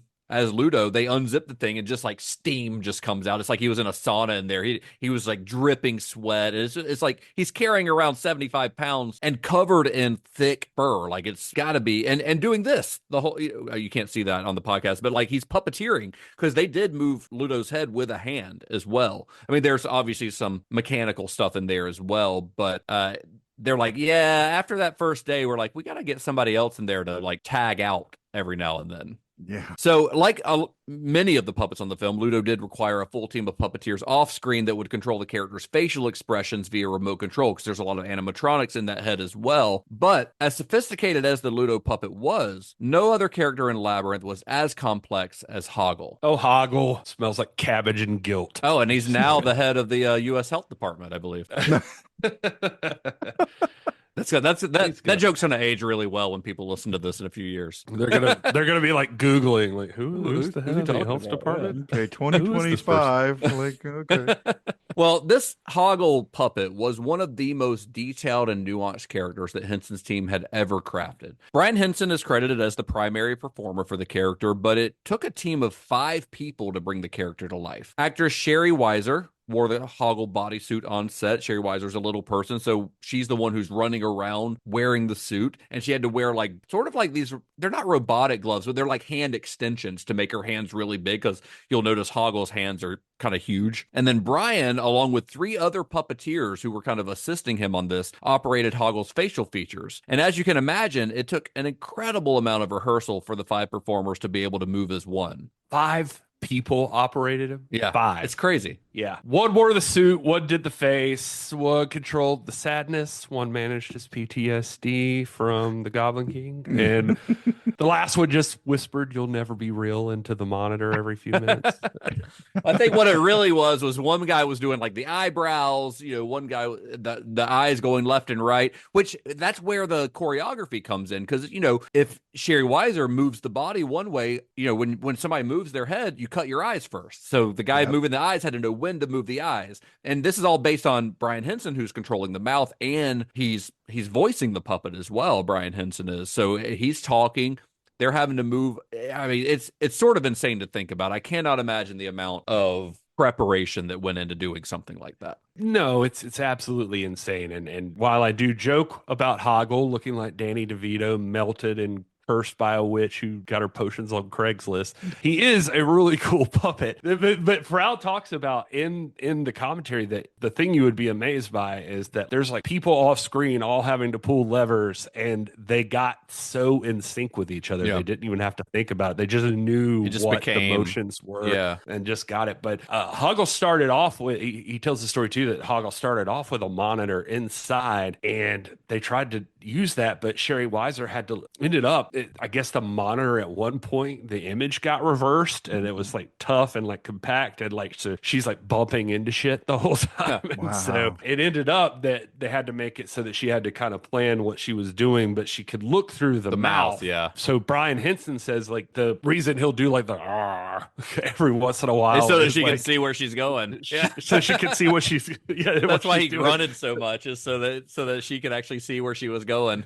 So every time he grunts, just imagine that Sherry's just trying to find the bathroom and not run face first into a tree. Right. So and Brian Henson was also one of the few puppeteers who also provided the voice for their character, along with Ron Muick, who voiced Ludo. That was pretty much it. I think Kevin Clash did one of the voices of like one of the Fireys, maybe, but most of the characters were voiced by other actors, just like they'd been done on the Dark Crystal. And the reason was because a lot of these people were Muppet veterans, so their voices had been heard. There's only so many things that you can do with your voice, right? Unless you're like a professional impersonator or something like that. Like it's funny, I was watching, I posted this on our social media, but some behind the scenes footage of the Dark Crystal where Frank Oz is performing as Agra. And in the behind the scenes footage, before they dubbed in the voice of Billy Whiteshaw, you just hear Frank Oz doing the voice and it sounds like Fozzie Bear.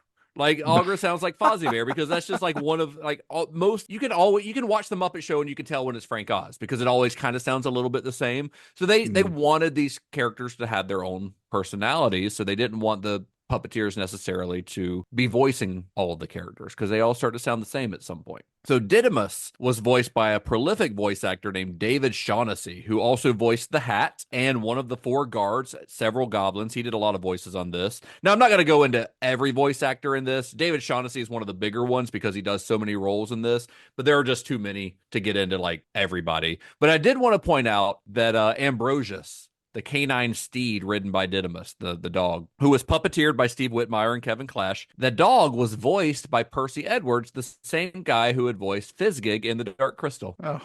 And another fun fact I found out about Percy Edwards is that he did uncredited voice work on Ridley Scott's Alien as the voice of the alien. Perfect. Isn't that Wow. wild?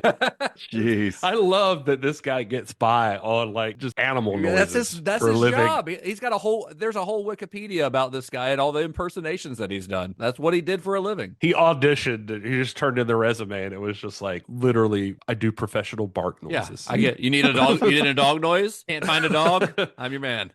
I also love that Didymus, like Shaughnessy, like goes all in. Like he looked at a puppet dog on a fox and said, "Yeah, this is my Oscar moment." I love the voice of. I think Didymus is very funny, a very funny character. I love a like tiny character like that who's so confident. I just think that's a trope you see in a lot of like movies, especially animated movies, and it's never really not funny. So wrapping up the cast, several members of Jareth's Goblin Corps, especially in that battle at the end, are played by little people, the most notable of whom were Kenny Baker, of course, best known as R2-D2 in Star Wars. Warwick Davis, I think we probably all know who Warwick Davis is. Willow, also in Star Wars, he's an Ewok, among other roles. Malcolm Dixon and Jack Purvis, guess what? Also in Star Wars, but both of whom had also appeared in Terry Gilliam's Time Bandits. Hey. Let's be honest, these guys carried the 80s on their backs. They really did, right?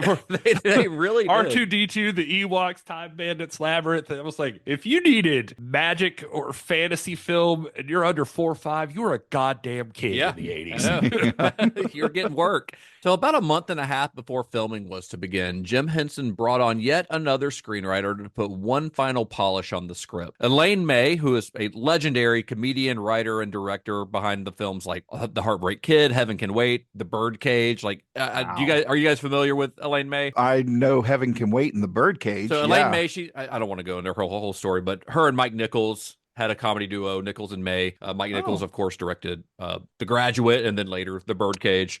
She had a directing career of her own that was sort of short-lived because she made a movie called Ishtar that was, it was panned and it sort of killed her directing career, which is an unfortunate thing because it's not as bad as its reputation. Anyway, I'm not going to get into the whole Elaine May thing, but she's brilliant anyway. And a brilliant comedic mind and a great writer of characters. So she was given various, and I don't know how Jim Henson knew Elaine May or why he thought to bring her in, but he did. So she was brought in and given various drafts from Jones and Phillips, along with Jim's own treatment and a pile of notes from George Lucas, with the hopes that she'd be able to help further define the characters of Sarah and Jareth. And a lot of her stuff made it into the final script. I don't know what exactly is hers, but I know that according to reports, there is a lot of her stuff that actually did end up in the final script. And all in all, at least 25 treatments and scripts were drafted for Labyrinth by the time cameras rolled on April 15th, 1985. The sprawling $25 million production took up all 9 sound stages at the legendary Elstree Studios in London, the very same studio where Jim and Frank Oz had helped George Lucas bring Yoda to life half a decade earlier. Nothing says production stability like a full rewrite a month out from shooting. It wasn't a rewrite; it was a polish. She was polishing it here and there. That's not uncommon at all. The evolution of Sarah being horny for David Bowie is like watching a Pokemon in real time right now. It's just you were obsessed with Sarah being horny for David Bowie in this movie. She is. Look at it. It's weird. The movie's creepy in that way. It's very odd. Well, she is there. I mean, we won't get into it. Maybe we will. I don't know when we get to the discussion. But that one of the interpretations of this film is that it is a metaphor for her sexual awakening or sexual awakening in general, which I guess you could see it that way, but I don't know that Jim Henson. I can't imagine that's what he was I don't think that was his intent. No, but it does come up. But it's also like it's David Bowie. Like everybody's horny for David Bowie a little bit, right? Like men, women, everything in between. Like it's who cares? You know, it's David Bowie. Yeah. If you're going to be horny for somebody, why not? Might as well be David Bowie. Yeah. Well, once they got onto the set, both Bowie and Connelly found it challenging to work with the all-puppet cast. I mean, as you can imagine, like for anyone who's not a regular Muppet performer, it's got to be weird, you know? And unlike performers on the Muppet Show who could at least see and hear Henson and Frank Oz or whoever, you know, Dave Goelz, whoever, standing in front of them performing, like they could see them there and they're talking into a microphone in front of you. On this, David Bowie, you know, might be talking to Hoggle and there's no puppeteer actually visible. You see Hoggle standing in front of you. And, you know, Sherry Weiser's inside of it, but you see Hoggle standing in front of you. You don't see somebody with their hand shoved up a puppet, while Hoggle's voice is coming from somewhere else on the set, like to the side or behind you, wherever Brian Henson happens to be sitting. So as you can imagine, that's going to be a little bit disorienting and taking a little bit of time to get used to. But over time, they did get used to it. David Bowie's like, so I'm talking to this goblin puppet. Where's this voice coming from? Oh, he's like 3 stages over. You're talking to Brian Henson's disembodied sarcasm. Meanwhile, Jennifer Connelly's in the background, just like spinning slowly, like floating, while 350 hands like grope her all at the same time. That's what this set looked like. Well, and David Bowie he wasn't available till much later in the shoot, so a lot of his stuff got filmed later on. So Connelly at least had more time to get used to this whole process. And granted, she has more interactions with the puppets. She's a much bigger role than what David Bowie's doing. But he just kind of like, you know, they started shooting when did I say they started shooting? In April? I think David Bowie doesn't show up till June because he wasn't available. So Connelly's had 2 months to like get used to all this, whereas David Bowie just kind of gets thrown in. And it's like, here's 25 goblins to dance with. So Connelly, who Henson speaks very highly of her in interviews. Like she's very about how intelligent she was and how good she was, like, and how quickly she did catch on once she got over the fact that it's kind of weird talking to puppets. Like once she got over that, it became very natural for her. If you hear her talk in interviews, she really seemed to have a blast on set. Like this was a fun time. I mean, I think it seems like a fun time. You're getting to dance with puppets and David Bowie and, you know, it play dress up. Like it's a good time for an actor. And one of her favorite scenes, she says, this is in retrospect, it feels like it wouldn't have been that fun on the day of the shoot, but she says that it was pretty fun, was the Shaft of Hands sequence, which was a scene that was actually conceived by Terry Jones in one of the earliest drafts of the script. So this is one of those sequences that through all the rewrites and all the changes, this one made it all the way to the end because it's such a kind of brilliant idea. The way that Terry Jones had written it, or his inspiration for it, was he thought about he had this idea for this Shaft of Hands, and then he thought, what if these hands could talk? And he was thinking of the little like Pee Wee Herman, like where you draw lips on your hand, you know, and then his thumb makes it talk. That was how he thought of it in his head, which of course Henson took to a whole different level in this. Like he took that idea and like put it on steroids. So to film this scene, they constructed a 30-foot high rig with a camera mounted on a 40-foot vertical track. And Connelly, suspended from a harness, would be lowered through the shaft, surrounded by 200 foam rubber hands and an additional 150 hands that were supplied by 75 live performers. So they had scaffolding like all around this thing that the different puppeteers would stand on at different levels, sticking their hands through these rubber gloves, basically. I wanted to try to find a picture of that from the outside, where you can see all the, because that's just fascinating to me. The scene, I think, is a metaphor for group therapy that she's going through at the time or something. I just love that you went through that whole thing, and you know that Terry Jones named this in the script the shaft of hands. The shaft of hands. Nobody snickered. I mean, I thought about it. I love this scene. I love watching the behind the scenes footage of them trying to figure out how to like use two different puppeteers or two or three different puppeteers' hands to make faces in interesting ways. They would put little bits of makeup on some parts of the hand to make it highlight so that this reads as like the pupil of an eye, like this fingertip reads as the pupil of an eye. And also the way they light the scene plays into how it makes them look like faces. It is a ridiculously complicated scene, and in my opinion, like one of the most memorable moments in the entire movie. Like it blows my mind every single time I see it. It's a pretty dope sequence. I like it. Yeah, it's wild. Now, I know we can't go into every single scene in the movie, or this would be like an 8-hour episode, because so much went into every single scene in this movie. But there are a couple that I want us to highlight. The first one I want to highlight involves a character that Jim called Humongous. Not a very clever name for this character. It's like, hey, we got this big guy. What are we going to call him? Humongous. All right, so Jim's idea was he wanted to have Sarah come up against a huge obstacle late in the story. So he conceived of this 15-foot tall armored warrior that would step out from the carvings of a door. Now, Humongous was the heaviest and largest mechanical puppet that Henson had ever created. Led by George Gibbs, who had done some mechanical effects for George Lucas, Henson's special effects team created a huge puppet with a mechanical skeleton that used hydraulics to walk and raise its arms. The puppet would be controlled by a single performer from off-screen, using a robotic sleeve that operated the skeleton's arms and levers and switches to pivot and bow the character. It's kind of fascinating to watch, because it's like, did you watch the documentary, right, Gary, Inside the Labyrinth? Yeah. And you can see this scene being made. And it's just this like old guy in a flannel shirt off the side of the screen. He's got one arm in like a robot sleeve, and the other one's just pulling levers. And he's just very casually controlling this enormous, like several ton puppet.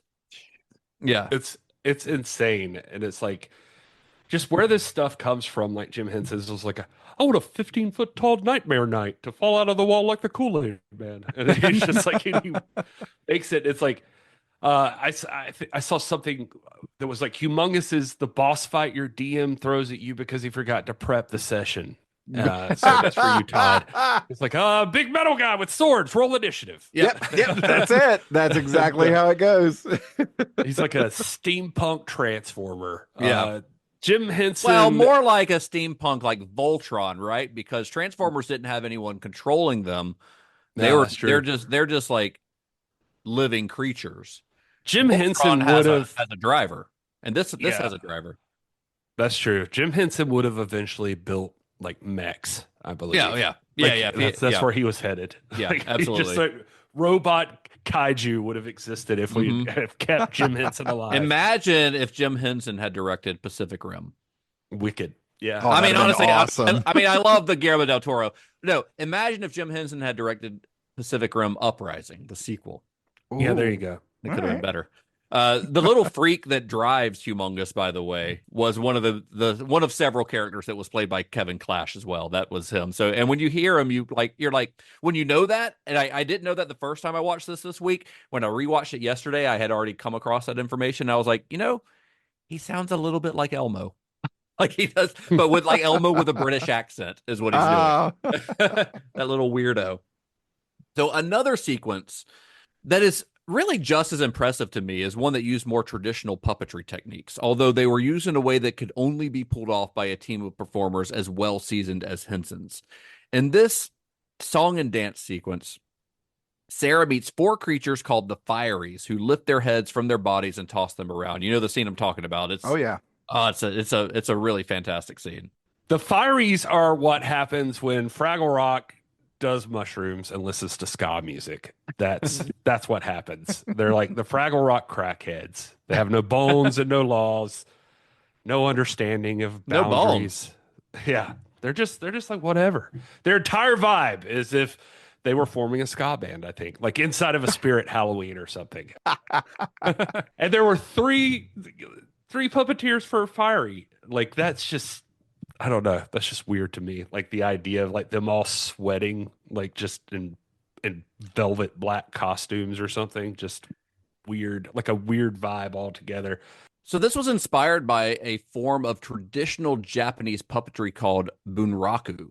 Jim Henson, we haven't talked about this a lot, but he, over the course of the series, but he's like really a student of like ancient puppetry techniques. Like this is something he's always been into. He has studied the history of puppetry. Like all the stuff that when you go to the Center for Puppetry Arts in Atlanta, there's the Jim Henson wing, then there's the other wing that walks you through the history of puppetry. Jim Henson studied all of that stuff. Yeah. And bunraku is this Japanese puppetry style that dates back centuries, where each puppet is usually performed by multiple puppeteers, usually 3 puppeteers. So that's kind of what he wanted to do with this. Each of the Fireys required 3 puppeteers. There was one to control the hands, one to control the feet, and another to perform the head, each coordinating their movements. Now, in traditional bunraku, they wouldn't have been covered. They would have been visible on the stage. But here, they're all concealed behind black velvet. Now, using black velvet to conceal puppeteers is a technique that Jim had been using since the Muppet Show. There's a lot of like sequences on the Muppet Show where it's an all black background, and you'll see a giant puppet of some sort moving in front of the background, and the puppeteers are wearing black velvet, which is like one of the darkest materials you can get, and it blends really well. So it worked really well on TV. But in the case of Labyrinth, they had planned on compositing a forest background into the scene, which is a technique that's a lot easier when you're shooting on video like they had done on the Muppet Show. But translated to 35 millimeter film, it was a lot more difficult and a lot more expensive to do this type of compositing. They should have honestly just done it in front of like a green screen or rear projection or something like that. But they didn't know. Jim didn't know because he's like, we've done this on the Muppet Show 100 times, but they were shooting on video for the Muppet Show. Yeah, that was one thing that I was like, oh, this is like quite a few things I've seen on the Muppet Show. You know? Mm-hmm. Yeah, it's similar. And Jim was never really happy with the quality of the compositing, but he felt that the puppeteers' performances were good enough that it was worth keeping in the film regardless. And I agree with him. I think it's a great scene. Yes, it looks like they are in front of a projection. It does not look like they are in that forest, but it's such a surreal movie and such a surreal moment in the movie anyway that I don't think that really takes you out of it, because you're already in a world that doesn't look real. Yeah. Like when she's in the labyrinth and she's walking among these stones don't look real. The sky looks like a backdrop. Like none of it looks real. So that doesn't bother me at all. It honestly kind of adds to the surrealness of it. And it gives it the compositing also gives it this weird glow that you probably wouldn't have gotten otherwise, that I honestly think works really well for the scene. I love the scene. I think it's great. And I love the song that's in it. The song that's in this scene, like all the other songs in the film, it's a song called Chilly Down, and it was written by David Bowie, although it is the only song in the film that he doesn't perform himself, I believe. And the film's score, though, was composed by Trevor Jones, who had also done the score for The Dark Crystal. I did want to talk about, too, just as we're talking about some of this stuff, like the sets and the costumes, because I feel like the world of the Labyrinth is as important as anything else in the movie. Mm-hmm. The costumes were designed by Brian Froud and Ellis Flight, or maybe it's pronounced Elise. I don't know how it's pronounced exactly, but she was or would become, I guess, Brian Henson's wife shortly after this. Oh, how about that? Yeah, so a lot of love connections on these Henson movies. Like Brian Froud got married, met a Muppeteer, which is a term that Jim Henson hated. I found out he does not like the term Muppeteer. They're Muppet performers or they're puppeteers. Nice. And Karen Prell also met her husband on, I think, this movie. I believe another puppeteer, and yeah, there are lots of love connections. Yeah, no, nothing says romance like falling in love over 300 yards of goblin leather. Well, listen, That's, if you're both puppeteers and you're like smushed up against each other because you're both playing a character, you have to be in like you're very close. There's a lot of full body contact. Yeah. There are going to be some love connections of some sort, whether it's just physical or something. There's You got to to straddle somebody hanging upside down. You're like, well, we might as well be together. You want to make this official?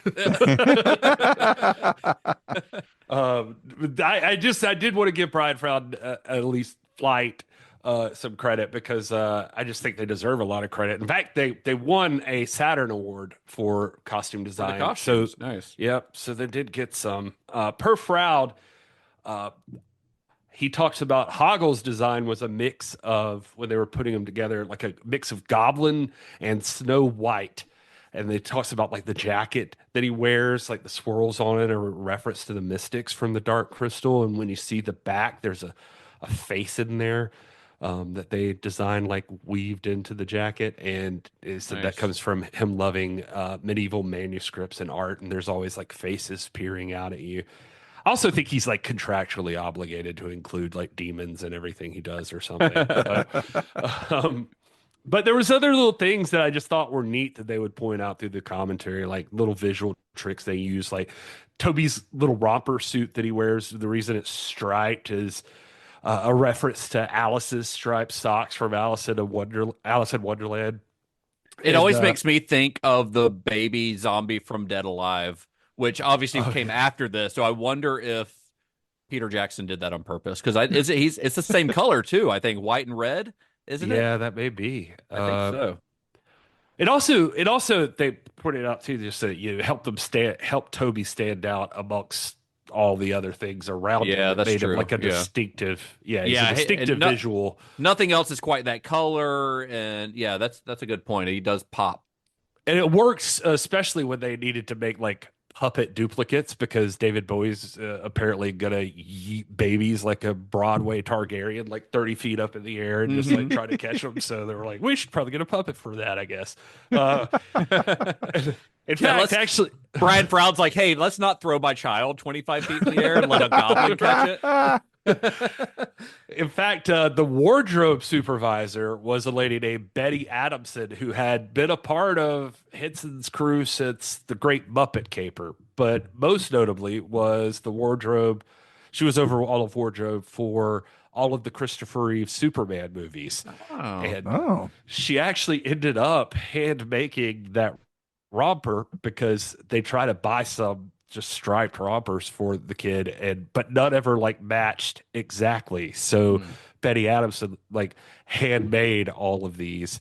On another side note, Toby's diapers were too bulky for the costume, and they hated how that looked in the visuals and how diaper butt moved. Yeah, so she basically invented a new thin line type of diaper for him to wear during the movie. So I don't know if maybe she based it on Superman's diaper design or something. Do you think at any point when David Bowie was holding that baby, that baby had a butt full of shit?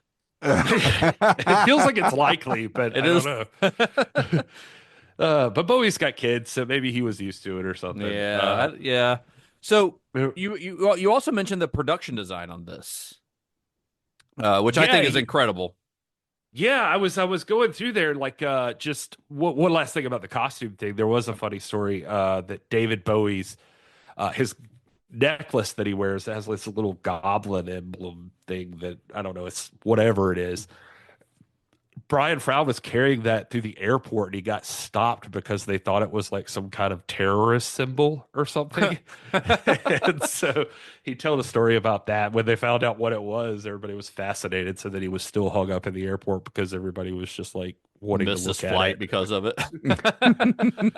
But yeah, like on like stuff like the set design, you had Brian Froud stepping in like conceptually, like he kind of designed the whole things, but folks like Elliot Scott and Alex Thompson. Elliot Scott came in to like make it happen and like build stuff. Alex Thompson was over the lighting and made it all, like, I think was important, like look magical. Yeah, Elliot Scott was the production designer, and he had worked with George Lucas, Steven Spielberg several times. He did like Indiana Jones and the Temple of Doom and Last Crusade, and he also did Who Framed Roger Rabbit. So like, I mean, he started off in England, so he did a lot of English movies you haven't heard of probably until he started working with George Lucas and Steven Spielberg, which I imagine is how he got involved with this, is probably the George Lucas connection. I don't know that for sure, but it seems logical, right? Froud talks about like how much he loved the crews in England, you know, like he loved working with them, and that they might have used English actors actually for a lot of the stuff, but at this time he was talking about like, you know, you might not understand it given the age of Harry Potter and stuff, but like at the time it was very important that you had American accents and not English accents. Like they were afraid people wouldn't be into that, and would think it's like a foreign film or something. There's only two people in the movie, and one of them has an English accent. Yeah, that's fair. Well, I think they're talking about like Jennifer Connelly and the stepmom and stuff like that. Because most of the like animal or goblins and creatures all have English accents too. Yeah, because I think the scene where like Jennifer Connelly's coming in through the rain, you know, and they get there. She gets to the house and stuff. That's all filmed in America, like in New York, somewhere near where like Jim Henson lived, like some little suburb in New York. Yeah, and they did that I think a lot because it was like you want it to look like America, and also the actors are American. And so it was something to do with that. But and also regarding the production design, did you guys notice the hidden David Bowie faces throughout? Yes. I mean, there's one that's really obvious. That's like where the rocks shift and you see David Bowie's face. But that's the first one I ever noticed. But there are actually like in 5 or 6 different scenes, there are hidden David Bowie faces. Oh, I think I only caught 2. Yeah, there's more than I thought until I actually found like screenshots of them earlier today. I think on the Muppet Wiki, there's like a list of them. But yeah, I had one I was going to mention in just a minute, but is it the big one? Well, it's a newspaper article is the one I'm thinking of. With David Bowie? Yeah. I don't know about this one. Okay. I'm just talking about stuff in the like sets, like in the forest and in the rocks. Oh, gotcha. Yeah, no, I guess this is different, but okay. Yeah.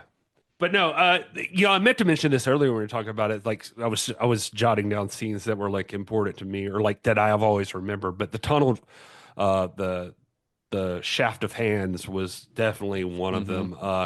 And one thing I noticed about this time, he was just talking about how cool it was. It was a fun time for like Jim. That was one of his favorite scenes, just making the hands and stuff and like figuring out basically the choreography, I guess. How to turn them into faces and all that. Yeah. And it's like, you know, he was just pointing out like that's nothing you could ever do digitally because it's about the hands of these real people like actually working together, and it's the way the lighting is overhead and everything. It just, he's like, digitally I feel like you'd be like, they're just faces in the it's just shaft, cheating. you know.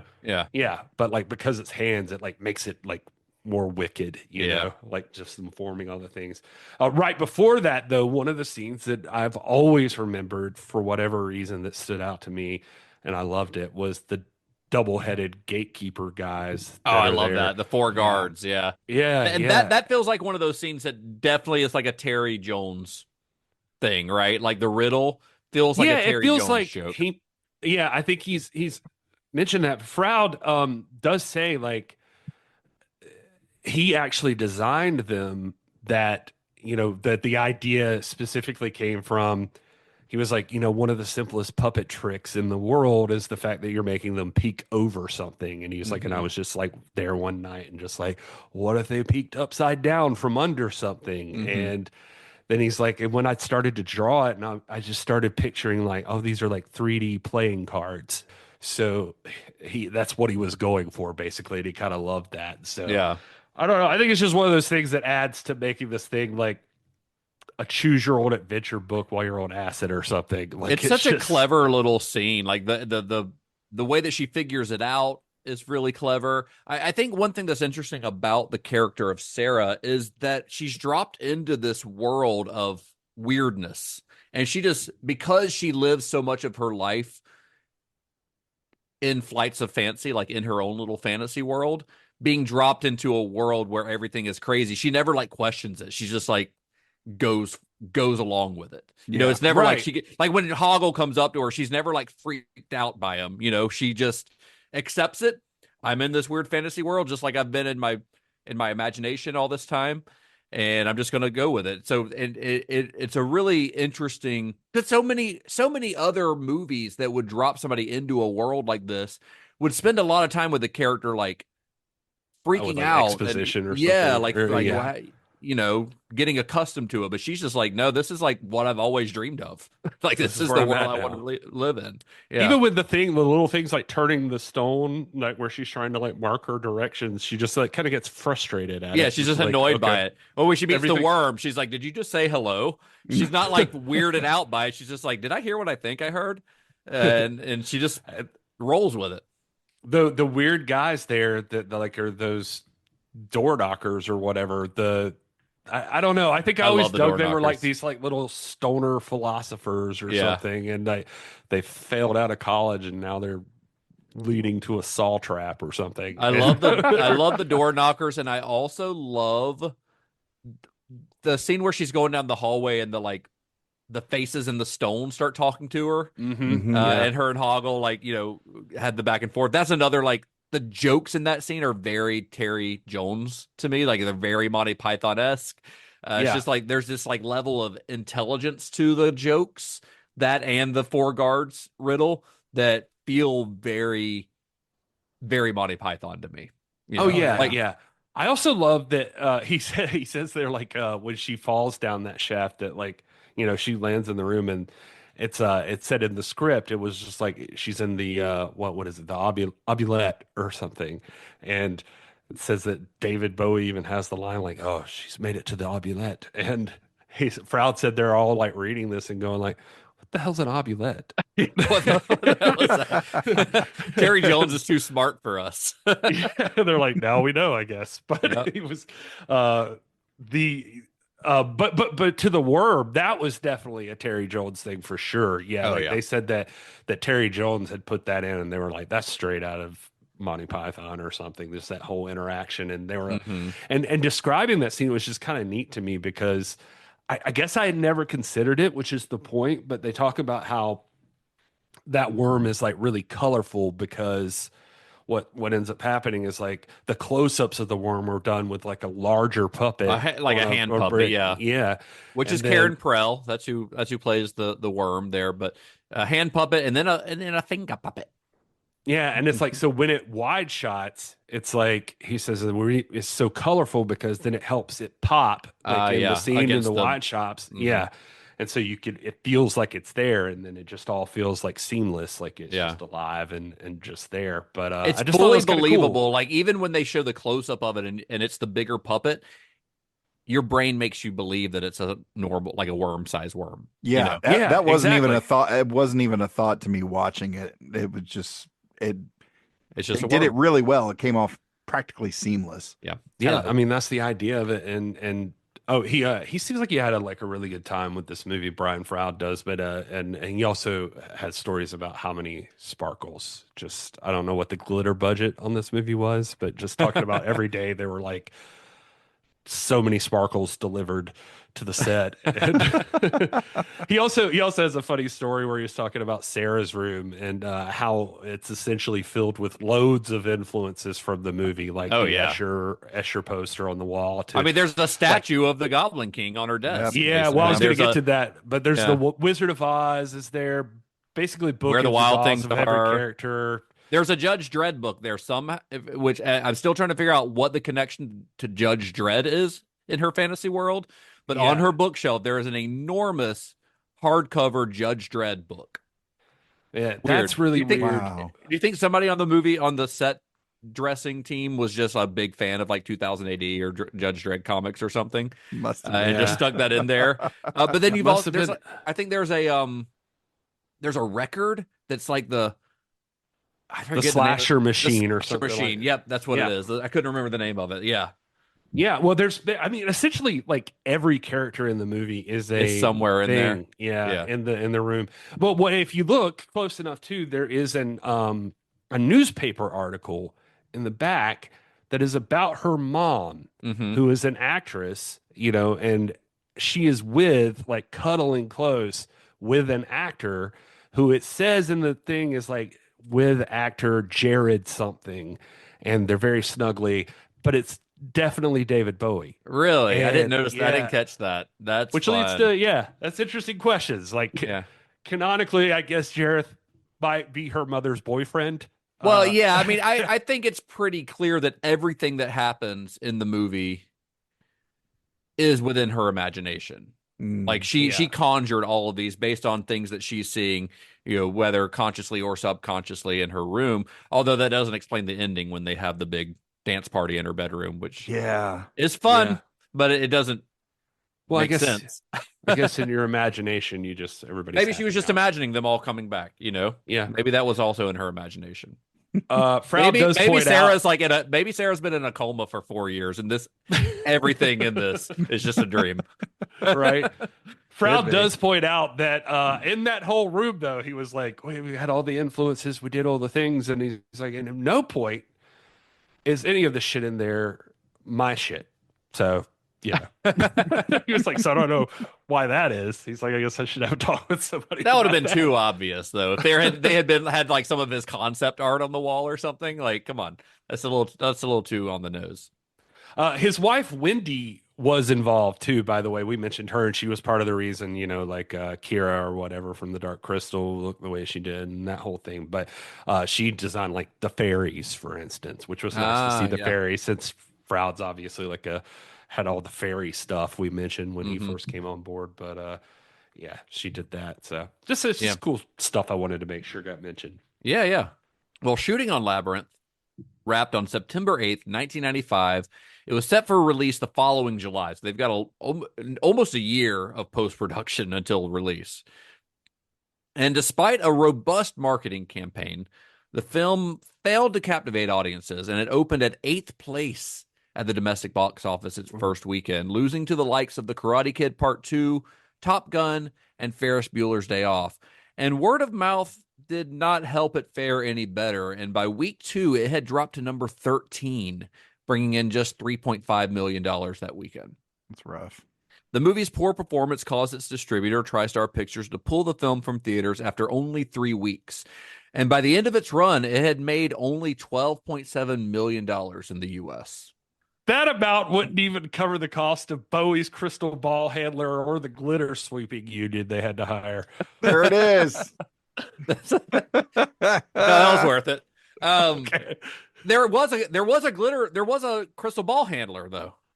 Yeah. There was a guy, a juggler who they hired to do the tricks that he does where he's juggling the ball. I like doing this with my hands. Yeah.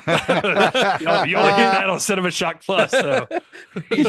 Where he's just juggling the balls, or Justin's OnlyFans over here. Oh god. But they would have a guy stand behind David Bowie and like stick his arm up through like it was Bowie's arm, so he's having to like juggle these crystal balls blind basically because he can't see what he's doing. It's honestly kind of wild. Just real quick while we're talking about that, another weird fact about this movie too is that we didn't even mention that damn owl at the beginning, which is apparently the first time a CG like photorealistic animal had ever been produced on screen before. Yeah, we mentioned it briefly. I mentioned it briefly during, I think, our Muppets Take Manhattan episode, but it was in context of talking about the Waldos and all that stuff. But yes, right. Like CGI had been used before this. Tron, was before this, which that's not traditional CGI anyway. But yes, CGI had been used before, but this was the first time like a full like organic character had been created using CGI, which is pretty wild to think of. I mean, it looks like CGI. It's not exactly photorealistic. Yeah, it wouldn't hold up now, but it's just interesting to know, like, for the historical context, I guess, of this movie. Like, this is the first time. Pretty cool. So the movie ended up faring a little bit better overseas than it did here in the U.S., especially in the UK and in the rest of Europe. By the end of its theatrical run, it had made just over $34 million worldwide on a budget of $25 million. Its performance in Europe, honestly, is probably the only reason the film wasn't a total financial loss, although it was hardly a success. It's technically a win, but emotionally, if it's a gut punch. I don't even know if technically it would be a win because I think that $25 million is production budget, not to mention marketing and all that stuff. So it probably barely came out even, you know. Yeah. It was not great. It did not do great. And it's hard to say why, but critical response was surprisingly like pretty mixed. I expected this to be one of those things where critics loved it and audiences just didn't get it or whatever, but critical response wasn't great either. Roger Ebert said that Labyrinth was a movie that, quote, obviously was made with infinite care and pains, yet there's something missing. It never really comes alive. The translation for that is visually horny, emotionally hollow. Yeah. Yeah. And writing for the New York Times, Vincent Canby said that it was a triumph of production design, a dazzling, often witty fantasy that is, however, narratively slack and emotionally remote, and leaves the audience more impressed than involved. Yeah, that review stuck out to me. I was just kind of like, that's kind of how I feel. Translation for that one is looks like sex, smells like filler. And Sheila Benson's review in the Los Angeles Times said that the movie was a stunning showcase for Jim Henson's imagination, but also felt that it left viewers admiring the journey more than caring about the outcome. Translation for that one is it's like eating cake made entirely of frosting. Well, I mean, we're seeing a pattern here, though, right? Style over substance seems to be the general consensus, with most, if not all, critics admiring the film's visual and technical achievements, but failing to connect with its characters or stories in any sort of emotional way. Well, Jim Henson did not take the criticisms against the movie very well. After the back-to-back failures of The Dark Crystal and Labyrinth, two films that he'd put a lot of himself into, it started to feel like kind of personal. These films meant a lot to Jim, so when audiences rejected them, it kind of felt like they were rejecting him. He felt crushed. It's like, this is not just a movie to him. This is like his soul is going out on screen, and it feels like, I don't know. I can't imagine exactly how this feels, but I feel like it's like nobody showed up to your birthday party. Yeah. Or everybody showed up to or a few people showed up to your birthday party and said that it sucked. Right. Yep. It's just terrible. I'm like, this is the second time he's tried to like go out on a limb outside of Muppetdom. And and he's like, well, and everyone's like, fuck you, more Kermit, please. Yes. All we want is Kermit from you. That's all you're ever allowed to do. That's what it seems like. But of course, this is not the end of Labyrinth's story. As we know, the film has been reevaluated over the years. It gained a following really pretty early on, as soon as it was released on home video, and has, in the decades since its release, become even more popular. That following has continued to grow and grow and grow. Labyrinth has become one of Henson's most beloved films and is often considered one of his greatest achievements. I would even dare to say, and I might be crazy, but I would even dare to say that there are more fans of Labyrinth than there are fans of the original early Muppet films. Yeah, okay. I think of people our age, I would almost guarantee you that more of them grew up watching Labyrinth than grew up watching the Muppet movie. Here's the thing. I think what you're saying to that is like, I think that everybody knows who the Muppets are. Yeah. I'm talking about specific movie. Now, if you get into later movies like Christmas Carol is going to be more popular than this, but like those early Muppet movies and even the Muppet Show, more people our age and younger have watched Labyrinth, I think, than I could get behind that only because I know like Todd and I, we weren't like regularly watching the Muppet movie. And then there was you who didn't watch Muppets Take Manhattan or Great Muppet Caper that often. And even though Todd and I saw it a bunch of times, I don't know how many people out there that fall into one camp of like they've seen one of those Muppet movies prior to this more than the Labyrinth. This one just seems to have more of a cultural like chokehold than the Muppet movies do. Not the Muppets as a all-around IP. I'm talking specifically about those early movies. I think that Labyrinth has more visibility in pop culture than those movies do.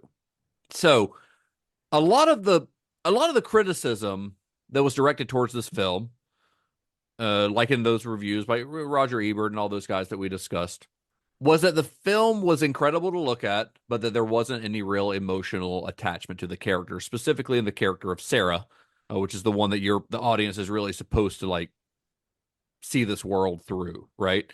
So I wanted to ask you guys, like, what do you think? Do you think that's a valid criticism towards the movie? Do you feel that Sarah or the human characters in general, or do you feel that the movie itself is just hard to connect to on anything other than a purely visual basis?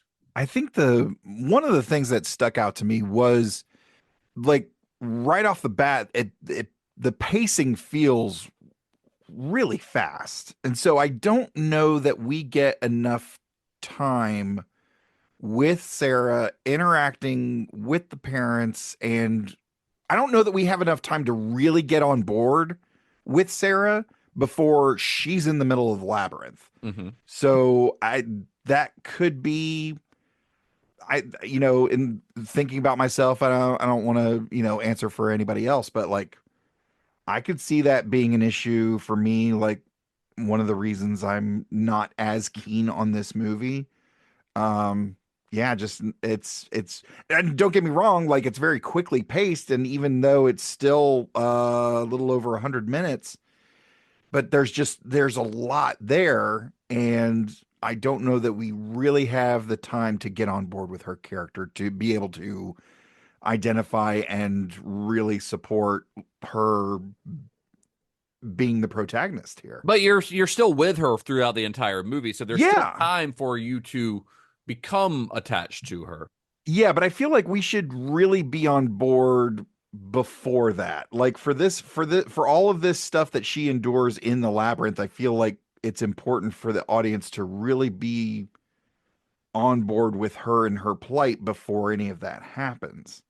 Because that is something that, like, in almost every one of those reviews that we quoted from the time of its release, that's almost all of them said something along those lines. That, man, this is stunning to look at. The imagination is incredible, but the characters, the emotional attachment is not there. I think that it's valid that maybe the emotional attachment is not completely or entirely there.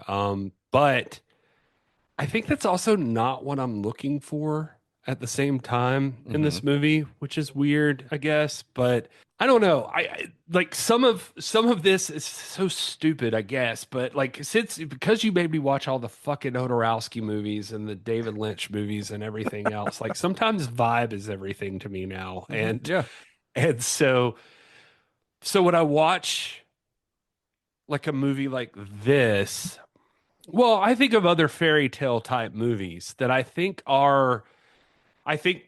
if you're trying to tell a fairy tales are pretty shallow as far as emotional depth most of the time. Like that they're not. That's fair.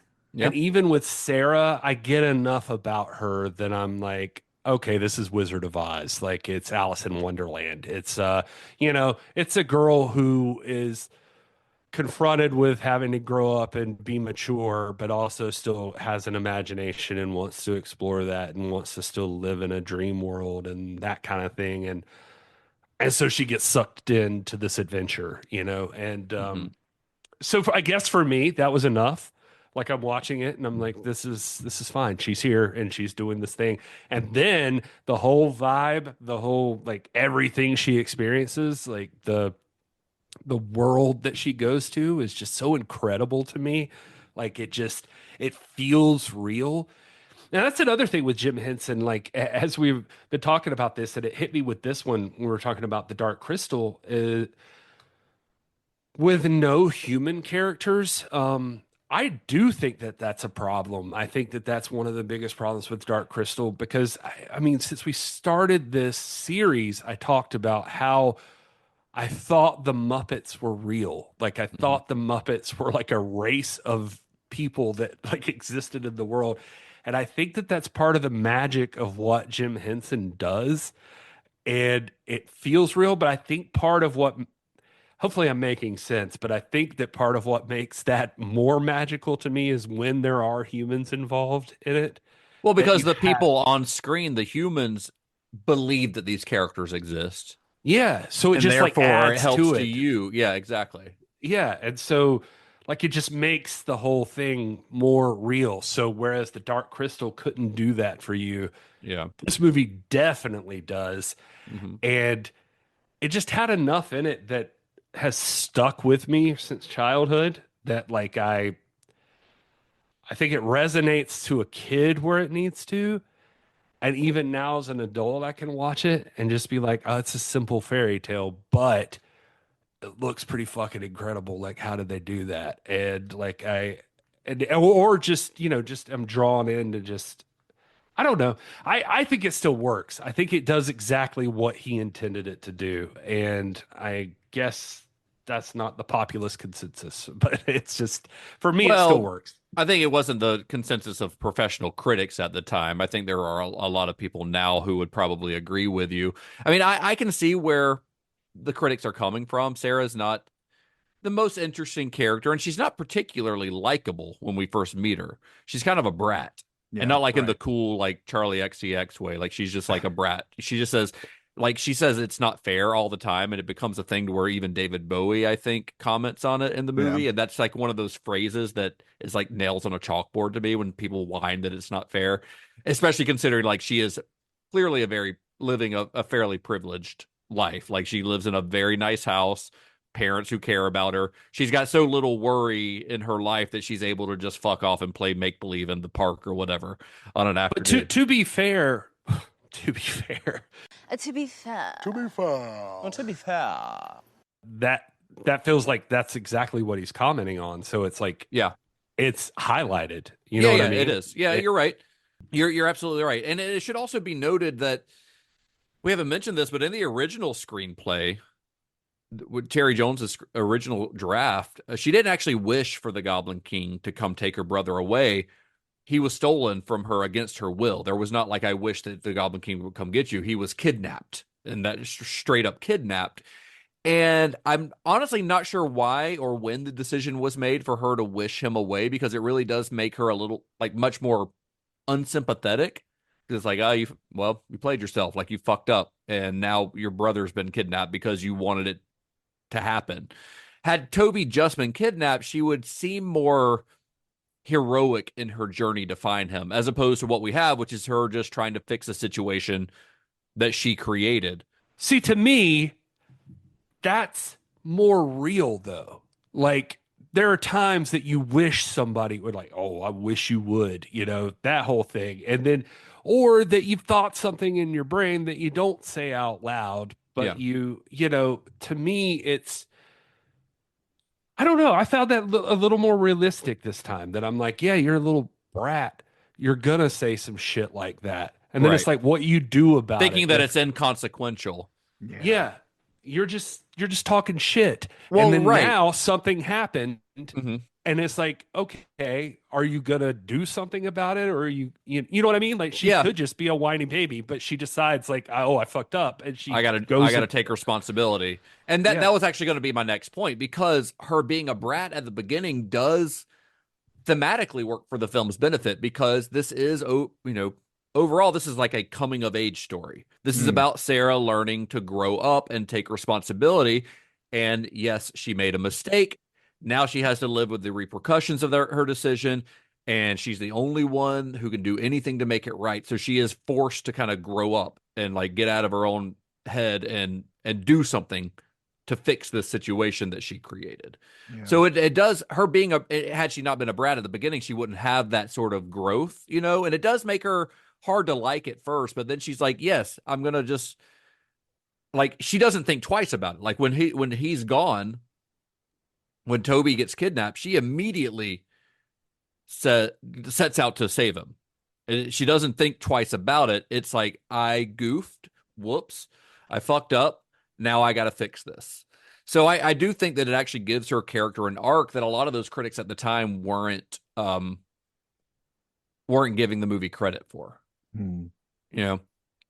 But even if the character didn't work, like you said, Gary, that doesn't change the fact that Labyrinth is one of the most stunning works of imagination visually ever put on screen.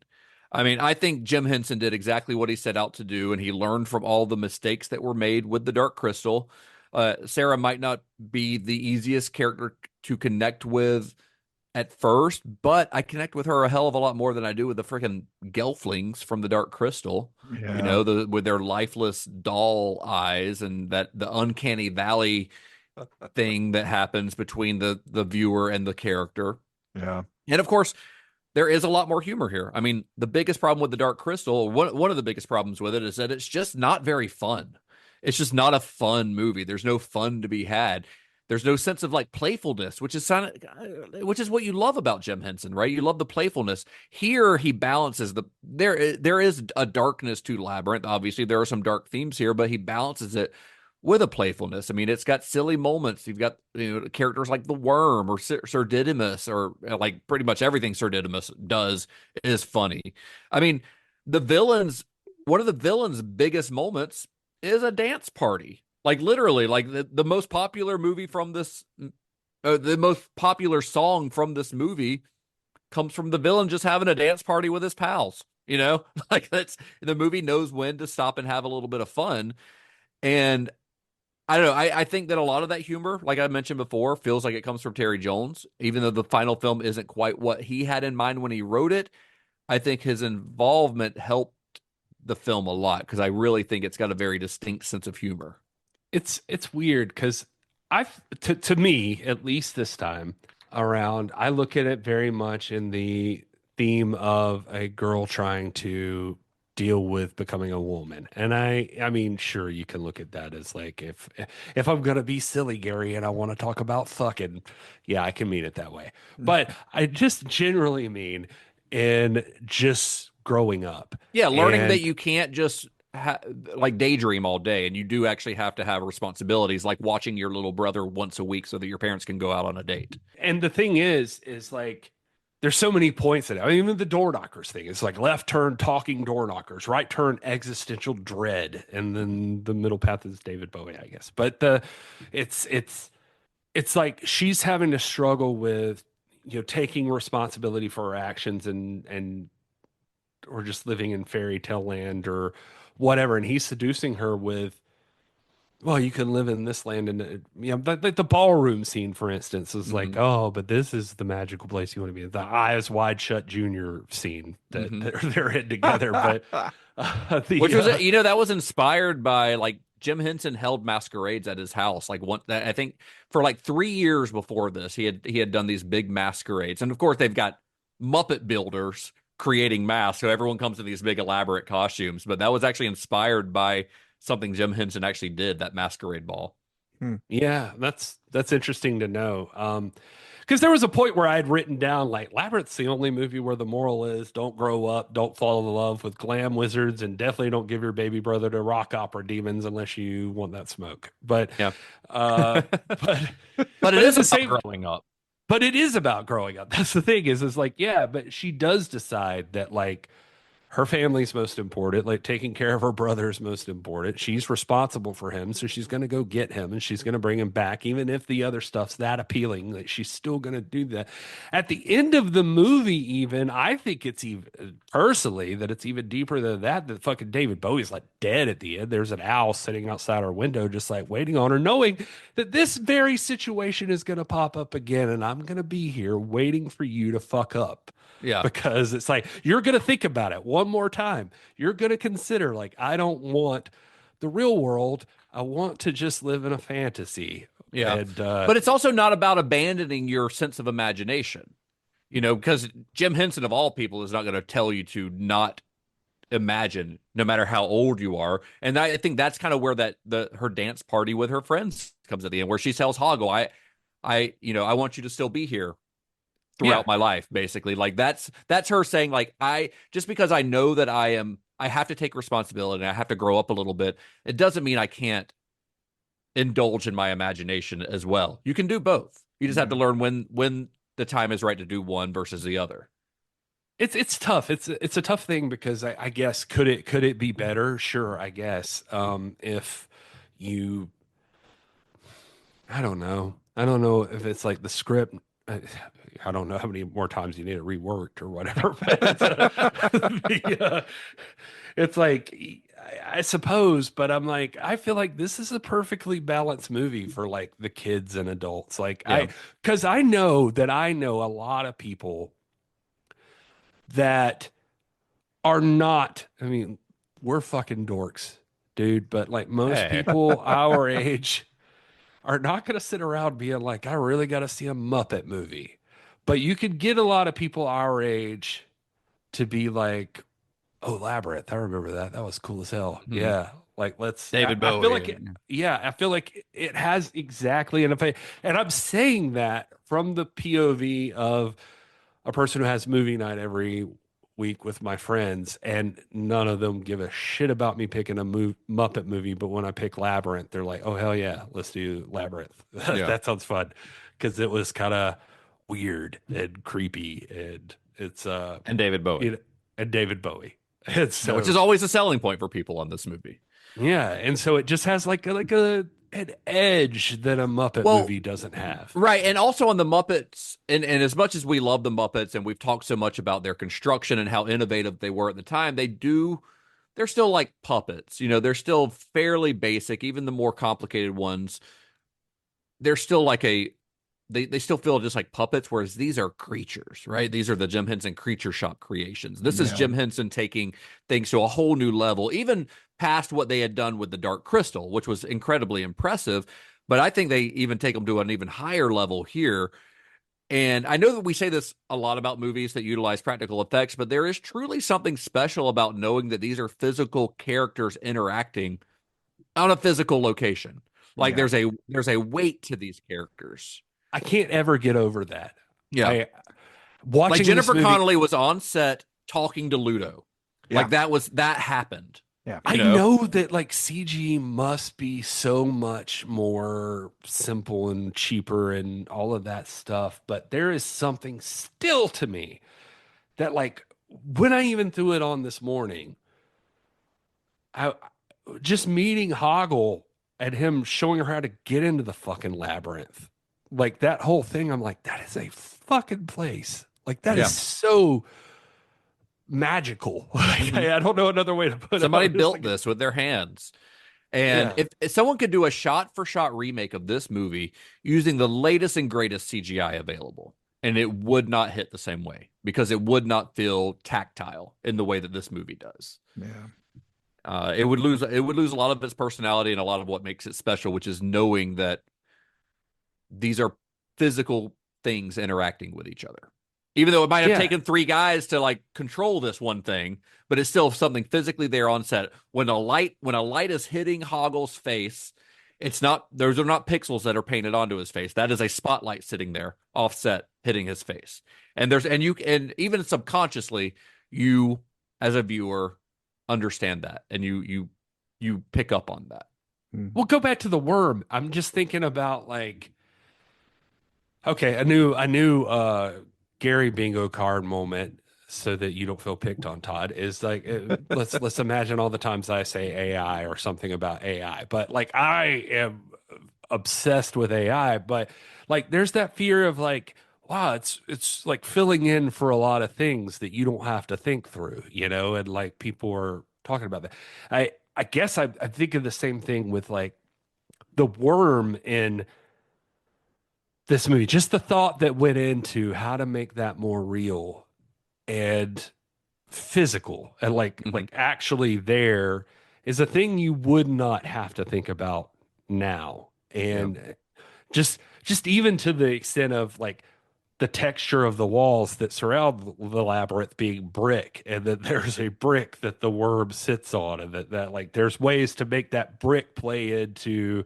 things that happen in the movie. So you could use it to like do a close up on a puppet that like I can make giant bricks and I can have a place to mount and post this puppet up and do things like hopefully that makes sense too. That like, it's just, I feel like now you just be like, oh, fucking animate it. Just paint it in there. Yeah. Just paint it in wherever.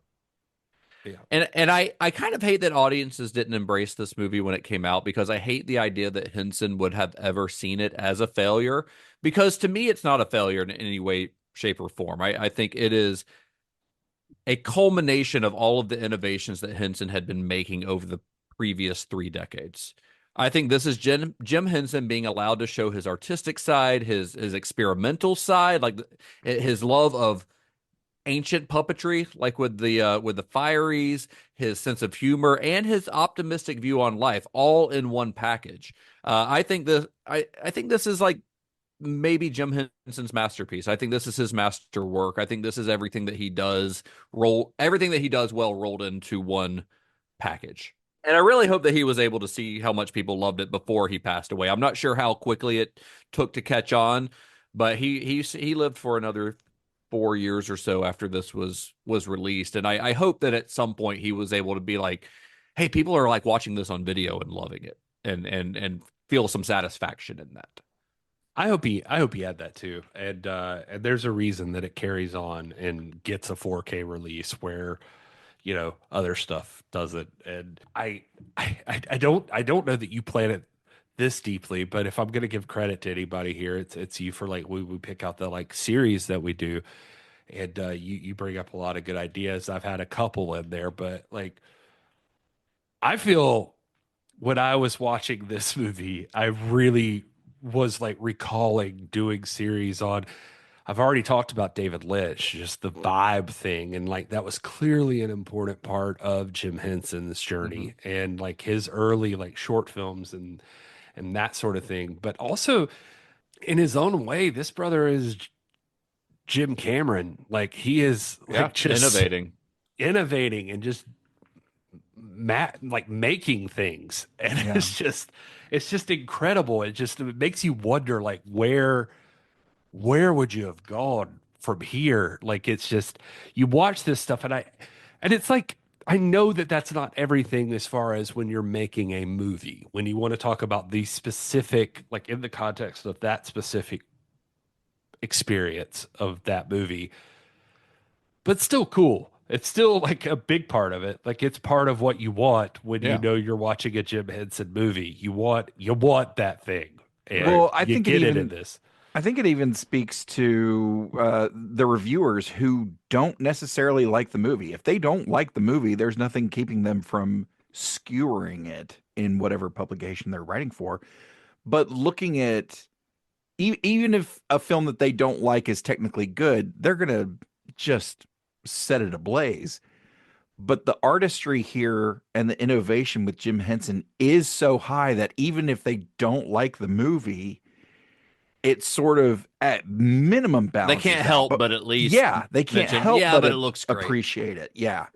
Well, Labyrinth's fan base continued to grow once it was released on DVD in the late 1990s, and its DVD sales were so strong, in fact, that the Jim Henson Company and Sony Pictures started to consider making a sequel tentatively titled Curse of the Goblin King, which is a great title, I think. Yeah. I think it'd be fun. Labyrinth 2, Curse of the Goblin King. That's cool, right? Now, while the sequel never ended up coming to fruition, it does have an interesting story. So as the film was being developed, it started to evolve from a direct sequel to Labyrinth to a more of a, I guess you'd call it a spiritual sequel, a standalone fantasy film that's sort of in the same vein as Labyrinth. And Neil Gaiman and artist David McKean were brought in to write and direct the film, which was released in 2005. It's a movie called Mirror Mask. Have you guys seen it? I have. Nope, it's canceled. Well, not the movie's not canceled. So at least one of its creators is. I know, but it's a good movie. I mean, I remember it being a good movie. I haven't seen it since 2005. I don't think I saw it in theaters when it came out, but I remember it being kind of cool. Yeah, I don't even know what this movie is. It's wild. Oh, really? Are you familiar with Dave McKean's art? I don't know that I am, honestly. Man, his illustration style is wild, and seeing it translated on film is pretty cool. Like I don't remember much about the story. I just remember visually it being really cool. So I guess Dave McKean's work on it stuck with me more than Neil Gaiman's work on it did. Yeah, that's fair. They had worked in comics pretty regularly. Yeah, they were regular collaborators. Yeah, and so I think the work of the pair definitely comes through in that film, but visually it is very, very, very much Dave McKean project. And I think it is also very coming of age. Similar structure. It's like a journey with you meet characters along the way. Yeah. It really is. It really is fantastic. If you can find a cheap copy somewhere, it's honestly worth checking out sometime. Yeah. So ideas for a Labyrinth sequel. We mentioned Mirror Mask earlier, but other ideas for a Labyrinth sequel have continued to be tossed around over the years, but it's never come together for one reason or another. However, just a few weeks ago, it was officially announced, that a new Labyrinth sequel was actively being developed, with Lisa Henson producing alongside Chris Columbus, and the film is set to be written and directed by, of all people, Robert Eggers, the director of The Witch, The Lighthouse, and most recently Nosferatu. Ooh. Yeah. That's going to be... Sounds pretty dope, honestly. It's going to be weird, man. I mean, I love Robert Eggers, so I'm excited for it, but if it actually happens, who knows? It's very early in the development, so it could all fall apart, but... I just feel like, are we making Goblin King Folk Horror Edition? That's I think that Robert Eggers is fantastic. Yeah. I have no issues with him. He's great. But I don't know, like when I saw that, I was like, okay, she's gonna, like, is it gonna be an allegory about guilt and goats, or like what is she doing? Like, where's Guillermo del Toro in this? Where's Henry Selick? Like, where's Joe Johnston with a fog machine? And like, I don't know. Like, there's some good guys who I think would get the like lighter tone of it that I don't think Robert Eggers ever has. Yeah, Robert Eggers is not necessarily known as for his lightness. Although the Lighthouse, very dark, but honestly is a straight up comedy. You're right. You're right. That one makes sense. With fart jokes. So right. I'm just thinking, like, do funny. I was feeling like Coraline, or like Joe Johnston, who we've referenced plenty of times throughout multiple series now, I guess, or in different episodes. But I don't know. I don't know who I would pick. I mean, Joe Johnston. I see I could see that, I guess, but he's never really done anything that's in the fantasy realm. He more leans towards like sci-fi and things like that, steampunky things. I mean, he did the Wolfman, which I mean, if 100%, if I was like infinite budget and I could just pick anybody, it would be Del Toro. I think it would be. Like, I think Del Toro would get it. I think Del Toro would get it. Every I think he lives for this. Like, that's his bread and butter. I'm very curious how they got Robert Eggers on it. Like, did Lisa Henson go to him? Did he come to them when he heard they were developing it and come with them with like a pitch that they really liked? I don't know. And I honestly don't know what to expect from it. He's going to have a lighter touch than he has in the past to make it a family-friendly movie, which is what it's going to need to be. So we'll see if it actually happens. I'll be very curious. And maybe when it does, we'll do a little bonus episode and we'll talk about it here on the show. But that's probably like a couple years down the line, honestly, if they're just now starting off on it. But, Labyrinth's legacy reaches much further than a direct sequel. So I'm going to back up just a little bit in time. After The Dark Crystal was finished, so, this is what, 1981, 1982. Jim Henson's Creature Shop, his staff at the Creature Shop, found themselves with really nothing else to do. They didn't have another project. Labyrinth was in its very early stages, meaning like Jim Henson and Brian Froud talking about it in the back of a limo, like very early stages. So they knew they'd be working on that down the line, but hell, that's going to be years from now. They can't wait around on that. They got bills to pay, they need other jobs. So they started looking for other jobs. They ended up getting scattered around. Some went to Disney to work on Return to Oz, including Brian Henson, while others went to California, where they built and performed Jabba the Hutt for George Lucas. No, I just love that Jim Henson has gone from like the Muppets to like, we're going to build freaky things forever. Well, he still has the Muppet Workshop in New York. I guess it's just interesting to me that like he I don't know, latches onto this. It's like, yeah, we can make monsters too. And Well- nothing about any of his story ever said that he couldn't, but it's just like he seemed so wholesome beforehand, but he's gotten really great at building creatures. Yeah. And it's just it's cool that he did that. But he hasn't really done that outside of his own stuff yet. That which is what I'm getting to. Because around this time, when his team is sort of scattered and looking for other work, he gets approached with a script called Dream Child, written by a writer named Dennis Potter.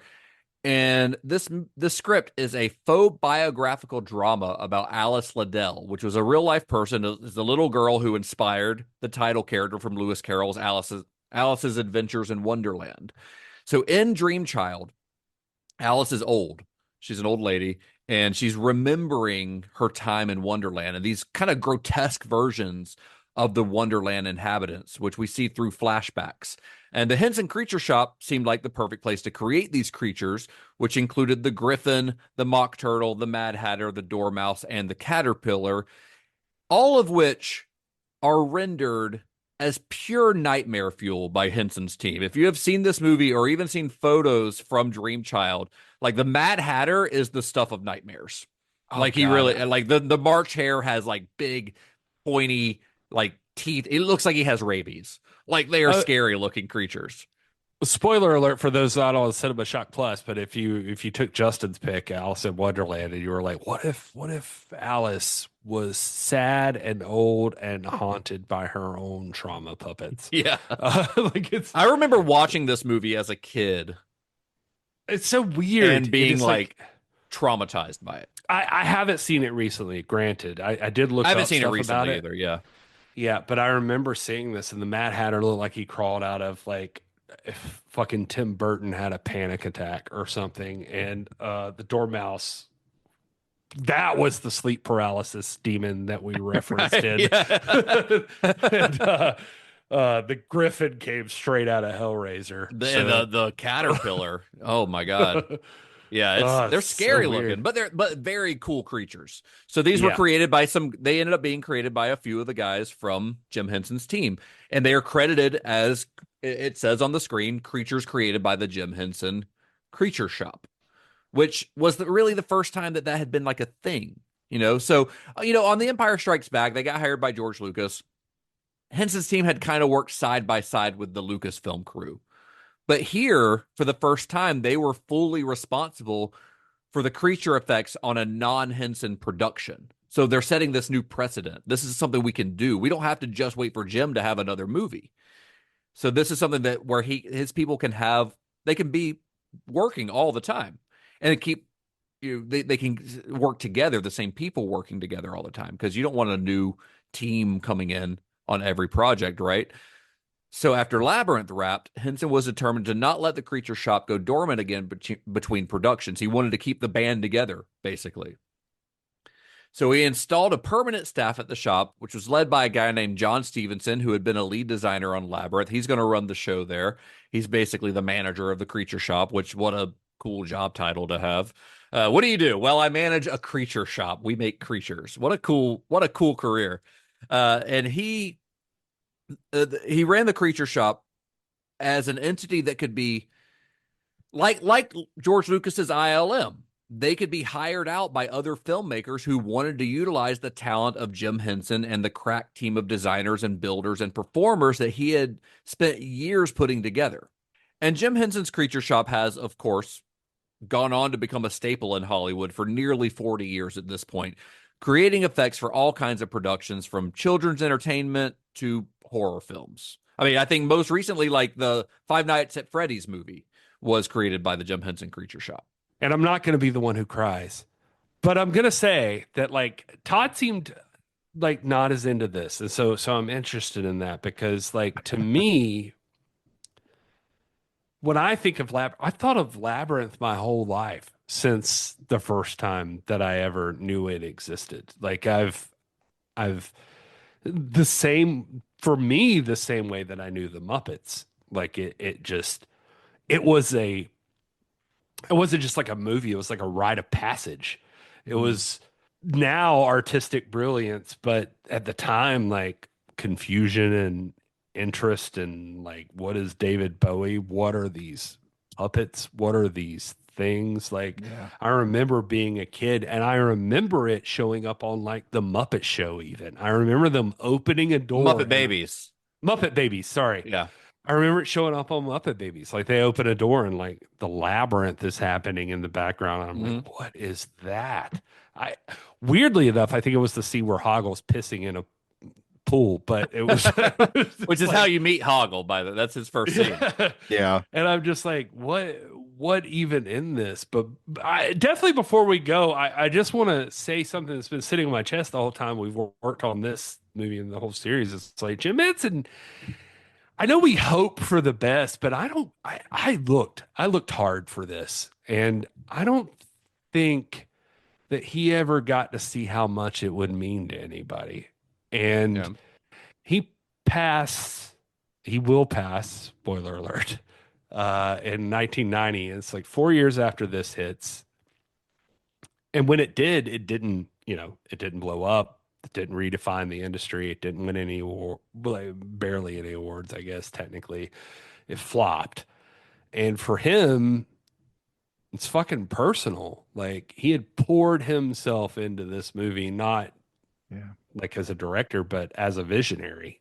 Like, he had thought a lot about this, and he built this world with like his own fucking hands and the people, his team's hands, and with his Creature Shop family and with his daughter, Lisa, who is, I don't know that we mentioned her really in this series that much, but like, or in this episode that much, but she was with him a lot during a lot of this stuff. And she references it in some stuff I've seen with her. Just, man, I am going to turn into fucking Todd here for a second. But I just, when I'm thinking about people that have dreams and they think that this is where they want to go, and then they realize, or they feel like it's not working, or it's maybe this is not it, or something, things that most people would be afraid to just even say out loud. And then, and then you do it and you do the thing and then it's just dismissed. That's fucking tough. This guy thought he had failed at this movie, and he never lived long enough to find out how fucking wrong he was. But Lisa Henson, for what it's worth, she did live long enough to see it. And over the years, she's talked about watching this film grow into something different, something massive, something sacred to a lot of people. And she has said in interviews I've seen that out of all of her father's work, Labyrinth is the one that stayed closest to her. And she saw firsthand what it did to him when it did not succeed. And she got to see it transform and like rise up from the ashes, like through home video, late night rewatches, online community, cosplays, conventions, tattoos, like into the legend that it is today. And she said it best. She said her dad had always hoped that this work would speak to people after him, that his stories would keep evolving in other people's hands and in their hearts. And she knows that with Labyrinth, it did.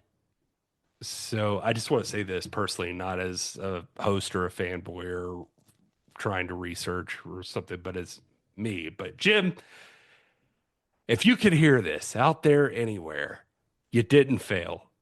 You made magic. You raised generations of weird kids and artists and daydreamers and big-hearted fucking messes like me right now. You did the Goblin King, who is elegant and weird and fucking dangerous, and you did the girl who says you have no power over me and mean it, and you gave lessons in your fucking stuff. And you made a movie that I think still matters, and it still lives. It's still living. It's still very lively. And everybody now sees it, and they love it. They get it. And I'm goddamn glad you made it, because I still am so happy I saw this movie again right now for this show. I think this is a movie that, like, it probably unlocked the imagination in a lot of people.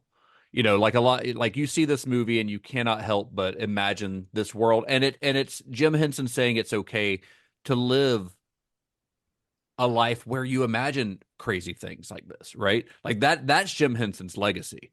It's like, it's okay to play. It's okay to have fun. It's okay to have an imagination. And this movie, like we said before, it's about a young girl deciding that she needs to take responsibility, but in the end, Jim Henson is saying, but don't give up that imagination. Like that's what's important. That's what was important to him until the day he died.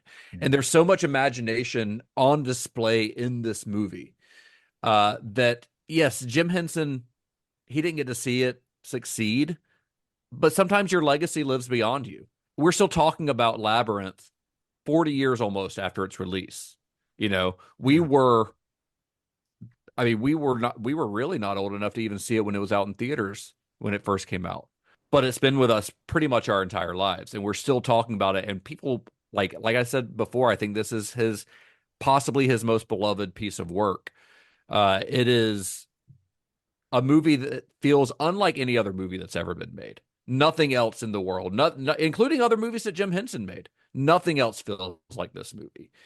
And the real legacy of this movie is not only in the people who love it and who are getting tattoos and buying T-shirts at Hot Topic with the Goblin King on them and stuff, but it's those same people who are growing up on it and going, I can make something like that too. And knowing that they can use their imagination to create joy for other people, which is all Jim Henson ever wanted to do. And that's why I think that, we called this series Heartfelt, the legacy of Jim Henson. This is about more than just the films of Jim Henson. This is about what he left behind. Yeah. And that includes not just the movies, but the people who worked on these movies and the things that they would work on in the future. And all the people who grew up watching these movies and the things that they would work on in the future, and the things that they would create. Like there are people whose entire careers exist because they saw Labyrinth when they were a kid and decided that they wanted to do that as well. So in our next episode of this, it's going to be the last episode in this series. We're going to be diving further into Henson's legacy because we couldn't just stop here, because this is not where Jim Henson's story ends with Labyrinth failing at the box office. This is not where his story ends. So we felt like this series deserved one more episode to be able to really look at everything else that he did, the projects that he worked on in the years after Labyrinth before he passed away, as well as the many projects that were made more magical because of the work that Jim Henson and those that followed in his footsteps created. So we're going to talk about that next week. It's going to be the last episode in this series, and then we'll move on to something else. But we need to give Jim Henson, I think, a proper send-off in this series. We're going to talk about Fraggle Rock. We're going to talk about the other Muppet movies. We're going to talk about The Storyteller, and then all the other movies that Jim Henson, well, not in detail. We're not going to tell you the entire making of Ninja Turtles 2 yet. I was going to say maybe one day, but we're gonna pay tribute to everything else that Jim Henson did. And that also, I hate to say it, guys, but that means you're gonna have to watch the Jim Henson Memorial on YouTube. God, I don't want to deal with this. I'm sorry, but I was going to say, I feel like what we really discovered is 8 or 9 episodes is as far as Gary can deal with somebody without feeling like I personally give a shit about you're them. Emotionally attached to this person now. Right. And so I don't need that. I don't need that for anything we do. I don't want to wait till our 15 episode John Carpenter series that God. It'll probably end if up John with Carpenter ever passes away, which God willing he never will. I think he probably will. I'm gonna hope he doesn't, but it'll lose happen. my mind. It'll happen in the middle of us doing a series on John Carpenter is what'll happen, and it'll like what with fucking David Lynch, where we're halfway through his filmography, and then we took a break for a few months to talk about something more lighthearted like Jim Henson, and then David Lynch died on us. I'm reading a lot about Clive Barker now, and if that motherfucker who's got to be I think he's hitting his 70s, is he that old? I think he's old enough. Yeah.